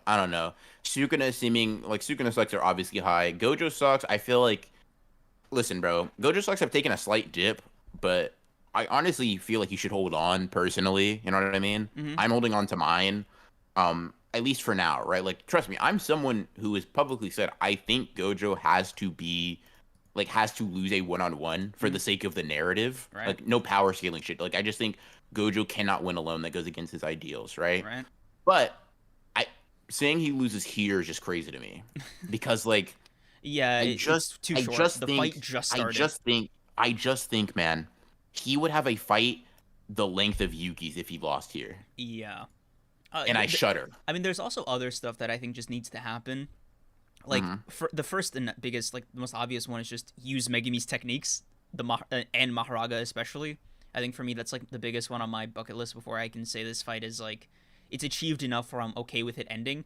First of all, like on a chapter to chapter level, not even close. Like not even 10%. Yeah. One thing I thought was interesting, right? Like it was a question I saw like somebody in a TikTok post, right? It was like how would like, you know, we're kind of at the halfway point of the year, right? If Gege takes no more breaks, unlikely, right, and he goes up into the very last week of the year, right? Assuming that he is dead set, like he refuses to write a chapter over the year, which, you know, I think he would if he needs to, breaks, right? Yeah. But no more breaks, no, you know, he writes to the last chapter of this year, right? That means we only have about 27 chapters, sub 30, right? Do you see JJK being able to end in 27, 28, 29 chapters? Wow. When you say the number, no. Dude. Right? Oh my, no. That's not enough time for the Gojo fight. The Kenjaku versus everybody fight, and then sort of wrap up their smaller individual stories. Like, even if you want it to be cutthroat efficient with it, there's no way to pull it off in even 30 chapters without losing something. Yeah, like You couldn't. I really don't think you could. yeah. But that's what the legit. So honestly, that may have either given me hope. I think it gives me hope because Mm, I don't think Gege's willing to like just yeah whatever push mm, it out the door. Personally, I think he's picking up the pace, but I think there is a limit to that personally. mm, But when you realize that the number is like 27, just sub 30, right? mm-hmm. Less than 30 chapters to wrap up the story where it's at right now. Um, it's just I just can't see it, man. It's just Yeah, there's yeah. too much left, I think. And I think a small problem with this is that if Gege tries to do it and then realizes it too late, it's gonna make for a very clunky product. Like if Gege's Mhm. like, all right, 27, 30 chapters, I can grind this out, and by chapter 22, he's like, wow, oh, this story's got hands for real. Yeah. Oh my god. And he's like looking at his progress bar and he's like, oh man, 40%. Oh, I did this to myself. Like he goes in the mirror and sees clown makeup, right? Like how do you come back from that? How do you just be like, all right, guys, so slowing down here? It's like, huh? No, bro, Yeah. you did this. You did this to us. So I saw someone say something, and I kind of want to talk about it with you real quick. Mm, So, I think it's in response to my Gojo has to lose narrative thing. So it okay. says, so why is it that for the narrative Gojo can lose and have the others waiting on standby, but why can't the same be true for Kenjaku? Would he not be able to kill a Gojo on his last legs? So first of all, I don't think he's Gojo Gojo's prey, if that makes sense. that, but I would frame it like this, right? Kenjaku is not a suitable antagonist for everybody to jump, right? If Mm. everybody jumps Kenjaku, Kenjaku's getting packed so quick. Like it's really bad, bro. He's getting like a Kashimo, Maki, Yuta, Hakari, Choso, Yuji, Miwa Strike Force is tearing him to bits. Like like okay, because he doesn't. I don't think he like. I know I might get fucking cooked for this one too, right later. But I personally don't think he has more cursed energy than Yuta, Mm. right? Because he's in Geto's body. Um, maybe his refinement's better, but I doubt he's spamming domains, right? We got like two people on our sides who can use domains, one of which is Yuta, so and the other is Hakari, who can keep running that shit back if he wants to. Kenjaku's what? Gonna kill a couple of people, maybe in the first domain or some shit like that, and then Mm. get pieced up. Like Maki's gonna be fine. Kenjaku's gonna be opening his domain, fighting Maki, like bro. Dude, Kenjaku is not the guy you can throw everybody at. Sukuna is though. You yeah. can throw every single Dude, character at you Sukuna. can have like hits land too and still like have Yeah. Sukuna come out on top. Like I'm pretty sure Sukuna is one of those few characters that could even tank like a Maki Soul Splitter attack. Bro, I'm Like saying a Eureka blast, Kenjaku, not Kenjaku. Sukuna's gonna mhm. hold his hand and be like, "Damn, that kind of burned." I'm like, I can't see Kenjaku doing that shit, bro. Kenjaku's actually just going to be obliterated. Like without question. Yep. M3D, thank you for this too. Is it still debatable? Is it still debatable if he can even take Yuta 1v1? Look, I love Yuta like a brother. 1v1 is rough. Get 1v1 is rough. like It depends Geto's one because thing. because we now Yeah. know. Okay, so we now know that the domain range that like how open domains work. The question Mhm. is Kenjaku's domain range expanded like Sukuna's is? I don't I know. don't remember if that's said Dude, I don't know what the catch because it is. doesn't Yeah. look that big for Kenjaku. Like for Kenjaku or rather for Sukuna, it's like mentioned as his 200 meters, right? Yeah. I don't Wait. know if that's default for open or Do you whatever. remember what Kenjaku's short hit is with his domain? It's Yuki doesn't really survive enough of it for us to be Yeah. sure. Because I It's just a big fucking blast. Like he just gets knocked down or because whatever. from what I remember, I don't think Geto had a domain, right? Like Not that we've seen. yeah. So this is either Kenjaku boosting Geto's innate techniques to where they can do a domain and even a barrierless domain, or this is some sort of inherent domain. An inherent technique of Kenjaku like as the brain, right? That Mm, he's like using Geto's energy to like fuel. to fuel, right? Mm, Because it doesn't seem like the anti-gravity one either, to be honest with you. It just looks a little too grotesque for something like that. So I think it's probably, I mean, no, I don't even know. Like, what the fuck does it even do? Because yeah. Malevolent Shrine does what it does is pretty straightforward but really effective. I Cut, feel cut, cut, cut, yeah, cut. Yeah. just like relentlessly, right? I feel like Kenjaku's is probably a little bit more limited because otherwise, it, okay, you're all here. Makes it easier for me. Let's go. Yeah. Yeah. And like with now that they know Kenjaku is an open domain, Yeah, bro, fine. Just send somebody, Hakari, go. You can heal from that probably, Yeah. hopefully. If Honestly, not, we didn't lose that if that much. bum Choso didn't at least mention Kenjaku's domain and like him Huh. being able to burn away simple domains, then oof. I think he did it in this chapter. Just I gotta double check. The simple domain got stripped away, but if Tsukumo had been holding an open domain, wow, ooh, that makes the Yuki fight a little bit more aggravating. Oh, I'm gonna Wait, what does exactly? where Choso's like the simple domain got stripped away, but if Tsukumo had been holding an open domain, saying I think the implication is like she would have had a Nah, better no. chance of survival. Well, yeah, no, if she had an open domain, sure, but Yeah. Yuki, listen, I'm gonna tell you this right now, Yuki was not built like that, bro. She Oh was not built like that. God. Listen, no, Okay, no. so they're just giving away special grade licenses, huh? To like anybody these days. And she dead ass. She was. You know what's crazy? Hmm? You know what's.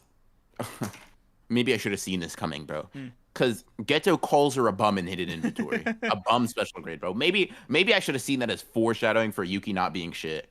Maybe that's on me.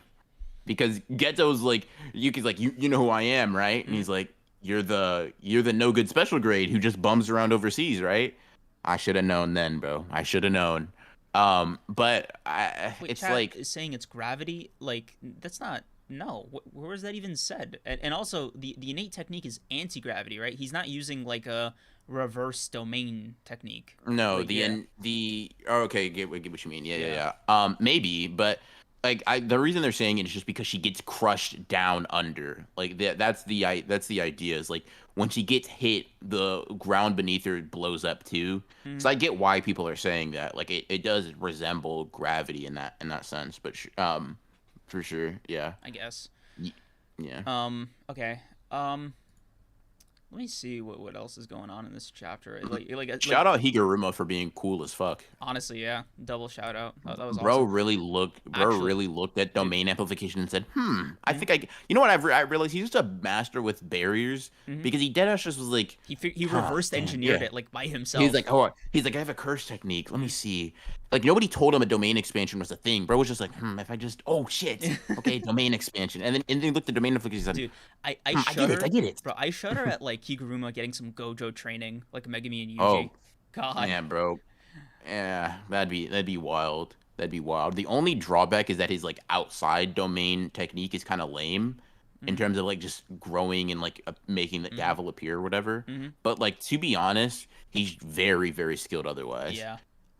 We should not blame Tengen. Oh, by the way, Sleeping Danger, Yeah. thank you for the 14. We should not blame Tengen. We should blame Tengen, not Yuki, plus Miss Super. Okay, let me go back. Is it still debatable if he could even? No, I read M3Ds. Maybe it's one of his Miss Supers. I'm scrolling.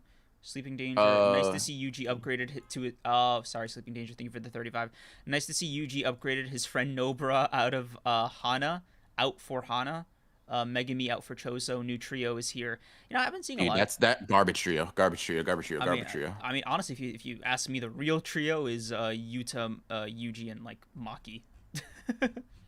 Yuji does not fit in that trio whatsoever. I'm gonna be real I with you. tried, bro. I mean, he's the demon god, you know. Like, his Bro, new soul listen. technique better like come to impress. If I'm being for real. Yeah, definitely. Mira Spiniana Tavares, thank you for the one. Appreciate it. Yo, shout out Yeah. Gege because he cooked on Sukuna's domain, like art wise. I will say, yeah. I will say, the art, like I like the 3 panel structure for the domain, Mhm. and then I like Detail, I like the detail. He kind of went in on the, Dude. kind of went in, kind of In cooked. stark contrast to that blue lock double spread, this one is gonna get butchered in print. You think so? Oh, yeah. Right down the middle. Yeah.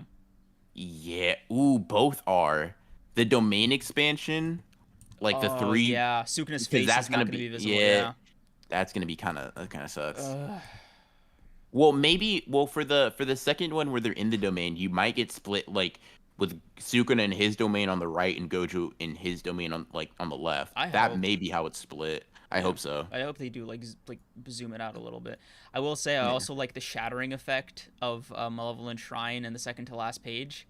I just think that's really Sukuna's funny. expression looking down on him, Yeah. as he's just like, I got you, motherfucker. Like you've been squirreling around at that damn limitless. I haven't been able to hit you, but guess what, buddy? If the Now opening I line can. next chapter is, the scales are stripped you of gone. your scales. Yeah. Yep. You He's get like, it. I told you I'd take your scales, didn't I? All Yeah. right.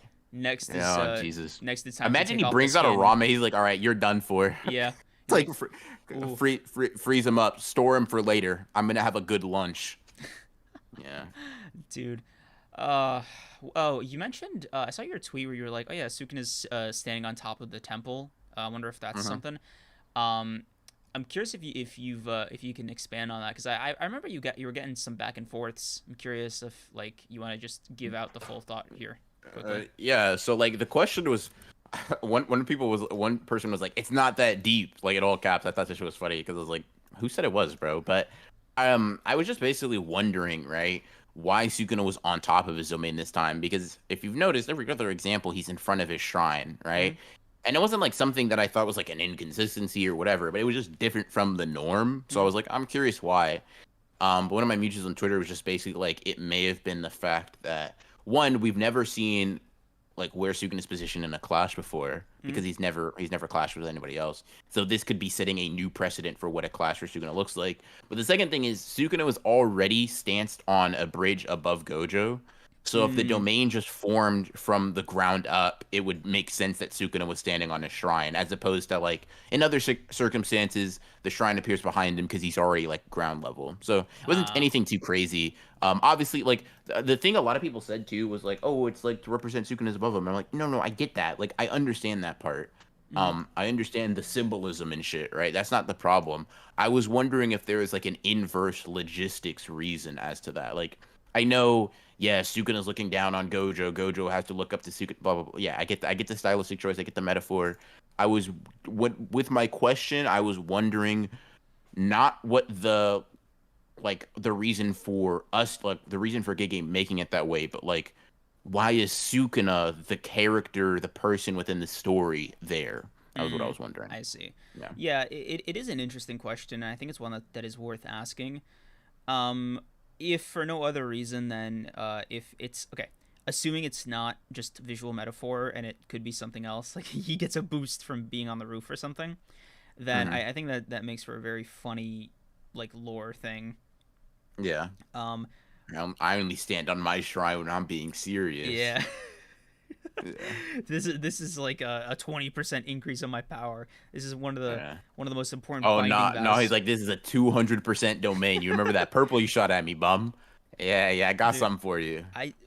actually, you know what I have at the top of my wish list? I was thinking about it in the background. I think I have Malevolent Shadow Garden at the top still. As like At the top of your JJK wishlist period. no for this fight.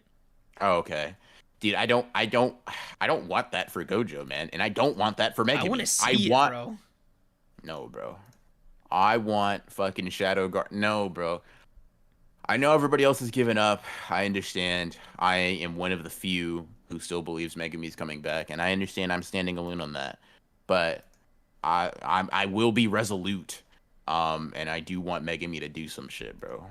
And if he takes his techniques, his domain, I'm gonna make sure that I take everything from Sukuna as well. All right. Um, Gege will never draw that bum again. I will make sure of it. Nah, but um, Uh, yeah. And for this fight, dude, I wonder. The thing is Sukuna just has so much more to show. I feel like oh, he has because so much in his arsenal. we know what Yeah, red looks like. We know what blue looks we know like. We what know what the purple. limits Yeah, looks like. We know what purple. We know his domain. we even Maybe know his Gojo. You know, he's telekinesis. like, Yeah, yeah. Well, So yeah. Sukuna is kind of the person that I feel like we need to. What is the fire arrow? Open, Does he have close, blah more? blah Yeah. blah. Yeah, because Um. bro's like, yeah, actually, I just have every element, bro. Oh fuck. Okay, fair, Yeah. fair. Um. Man, I wonder. God, I'm thinking right now about how the rest of them are just watching this fight, and Don't remind me, bro. I'm gonna get me angry no, again. it's not like aside from that, right? I'm just looking at him and I'm like, all right, being charitable, these guys are watching, trying to pick up information, studying the game before they go on to the pitch, right? I get that. hmm That being said, you think maybe Warm up. not even that, but like, oh, he's got a barrierless domain. Oh, they didn't tell us about this one. Oh, Mhm. like it's a Yuki moment almost, but like for the Yeah, collective group where it's like, fuck, what do we do? What do we do? yeah. Like I But the Gege, I am not prepared Yeah. for my favorite characters to have Yuki moments at the same time. That's not something I I want. don't need that. I don't Yeah. need that in my life. I don't need that in my life. I don't need that in my life. I don't need that in my life. I don't need that in my life. Not at all. But yeah. Dude, twice as Yeah, much bro. as Yuta. What a thing. What a thing Yeah, about just Sukuna. what Yeah. a state twice as much as Yuta, and if Gojo didn't have the six eyes, Yeah, dude, Sukuna would beat him on that alone, I didn't, huh? I was like, oh yeah, six eyes really boost Gojo, but I didn't realize like how much of a difference they make. The six eyes keeps him from being a fraud, bro. Literally. Oh Like my god. it's mentioned numerous times in the story that the Limitless is damn near unusable without when it's not paired with the six eyes. I just, I, I'm in shock. Gojo would be flipping burgers if he did not have the six eyes, bro. That's what Literally, he would. it's He so would be taking my order. wild because it's not even like that he's special with like cursed. Because Sukuna is still skilled at like efficiency of his like monstrous cursed energy amount.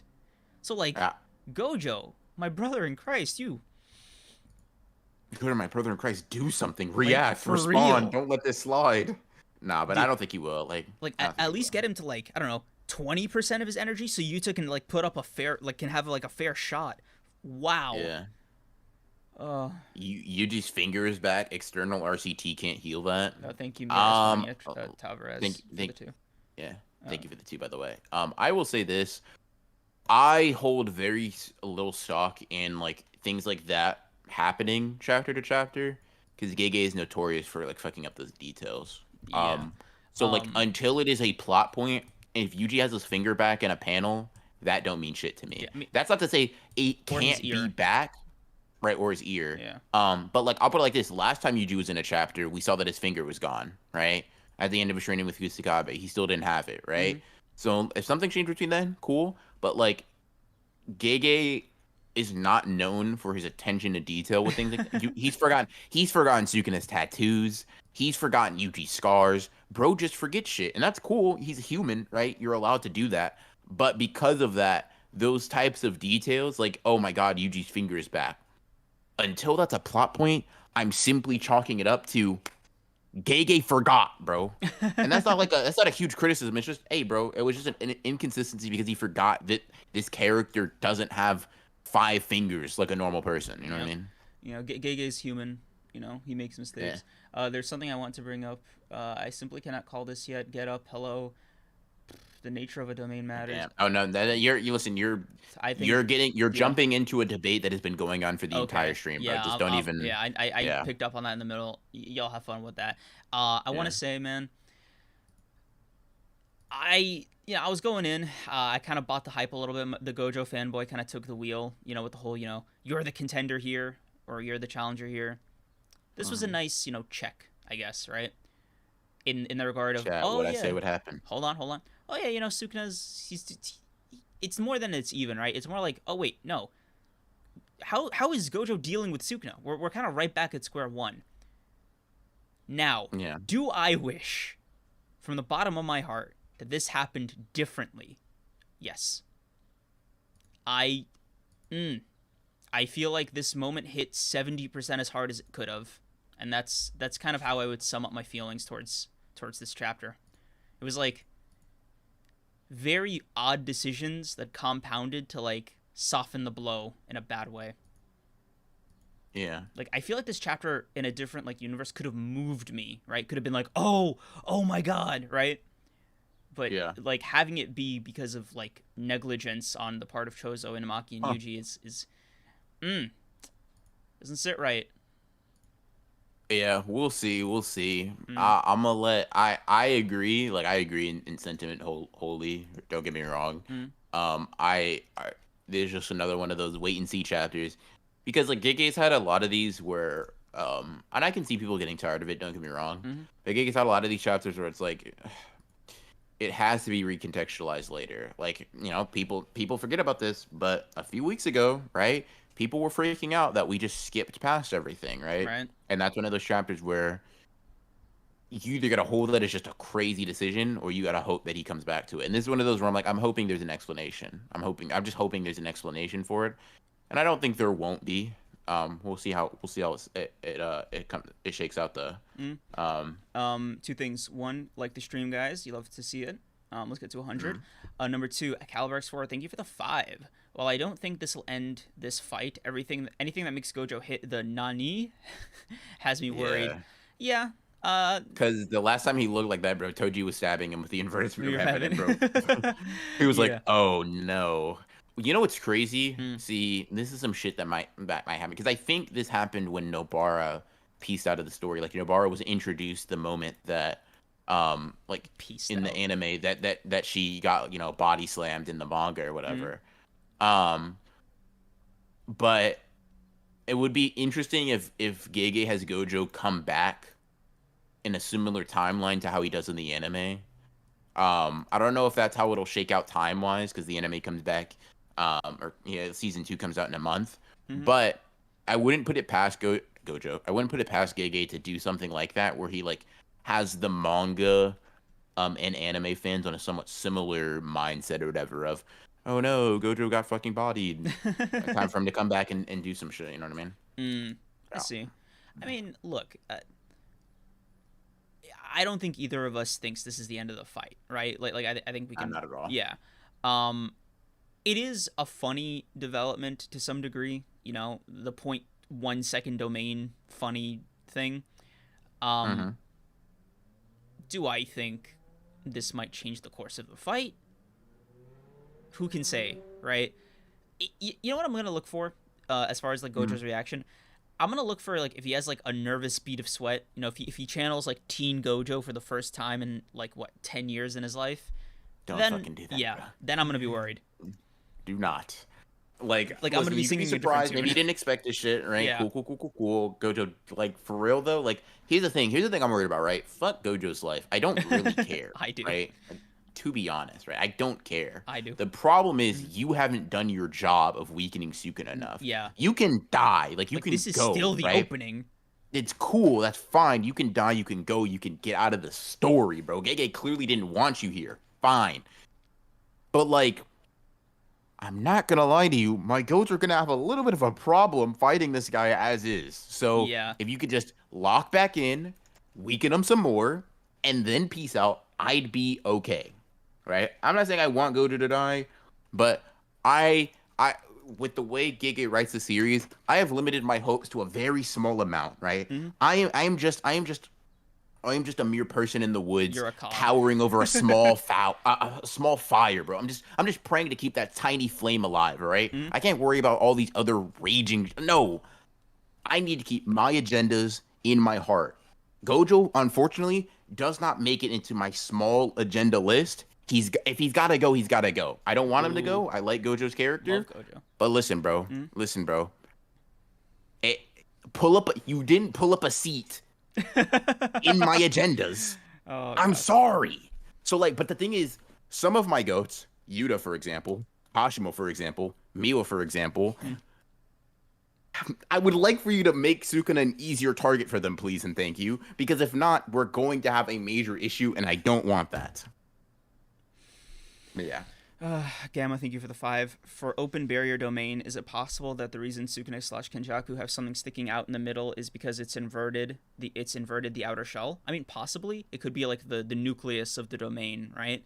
I think it's the innate domain just being brought into reality. Yeah. If I like, because we see that Sukuna has a shrine inside his own mind or whatever, his Yeah. heart. I think it's just that. I think it's just he's just literally summoning that shit, and he's like, "All right, cool, send her my domain." Yeah. It could just be like, for Gojo's, it could be like a limitless, void thing, but he could just move around, right? That he just brings forward. Um, Yeah. in that respect, though, it would be pretty funny if Gege revealed that it was like, if you destroy the center of Yeah, you open destroy barrier the domain or some shit. Yeah, that'd be a cool lore thing, by the way. Just throwing that it would out be there. that would be I'm cool. also That would I'm that also wouldn't be minting it right now. That's me. Yeah. maybe. Um, it But would, yeah, yeah. Imagine Gojo's like, wait a minute, I realized something. You're on top of your temple domain thing because you're scared that I'll damage it and like you won't be able to use it for a while or something. Or like yeah. the amount of cursed energy it'll take to repair it is like really big. I Mhm. see that would be a cool like development. Something like that. Yeah. Something like that. I wonder Um, for Gojo it's like that eye thing probably, right? Like or is that mm. anime only? You know, like the white eye in the center at the start of the Well, the domain. thing is for since Gojo's domain isn't open, he may not just have that. Mm, Like if you're arguing that it's a maybe it's like okay yeah you get all these extra benefits but you still need some sort of limitations so like Kenjaku's and because Kenjaku and Sukuna are the only ones that really have one particular structure stand out, mm-hmm. right? Gojo's is like obviously the entire space. Jogo's the same thing. Mahito's the same thing. Right. Dagon, etc., etc., etc. But yeah, Mm. Okay. yeah. Yeah. Overall, how do you feel about this chapter? Um, God, it's a mixed bag because I'm like it's just such a weird one because it's Mm. like a lot of the stuff I liked is just so fucking mixed in with the shit I don't Don't like. appreciate. Yeah. Um. 7.5, 8 out of 10 Yeah. chapter. Like I think prior to the Choso thing and them just huddled around watching Prior like to me this. realizing it, to be Yeah. honest, like prior to it clicking, is like what the fuck? Why did you tell anybody? Yeah. It was higher, but I Like. think it is currently like 7.5, 8 out of 10. Yeah. It's solid. I like it more than I don't like it by a pretty decent margin. Mm-hmm. And I do trust that Gege will not let this stand, bro. He Yeah. just can't. Like I think after like depending on Gege's explanation or what he does like moving forward, it'll probably boost up to an 8 because I also have it at a 7.5. But I think for right Mhm. now, I have this like it's been soured a little bit by these things, by these little details. Mhm. I think it would have been like a 9 or something because I'm just a fan of these exposition, commentary, play by plays from characters, especially because Mhm. it's like a good chance to show all these characters like how they think and like their input, their experience, blah blah blah. Still though, some weird decisions, some like wild things that I feel like need to be made to make sense after the fact. They need to be made whole Yeah. for sure. Yeah. Oh, Dante Jones in the Dante 11th hour. Thank you for the 2. Is this fight meeting your expectations so far? charged question, charged Yeah, as hell, very bro. loaded. Charged as hell, bro. Yeah. That is a charge. Bro said, "Listen, I'm going to ask you the hardest question I could ask you at this current juncture in the series." Because, um like, okay, I'll put it like this: hmm?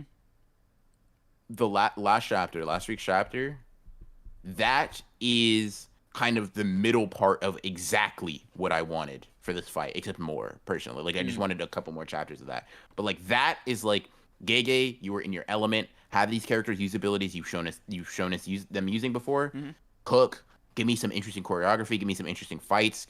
Like this one, I can't say it's not meeting my expectations because I'm just so resolute in the fact that Gojo isn't dead that like even the idea of him being dead just doesn't even like it's no It doesn't like I'm cross as my sure as mind, that yeah. as Kusakabe of like not being able to use domain amplification. Like it's just not the case, right? Right.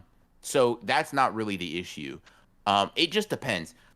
I want I want the fight to continue longer though. So Me we'll too. see. Yeah. Because I think We'll see. both combatants still have a lot to give.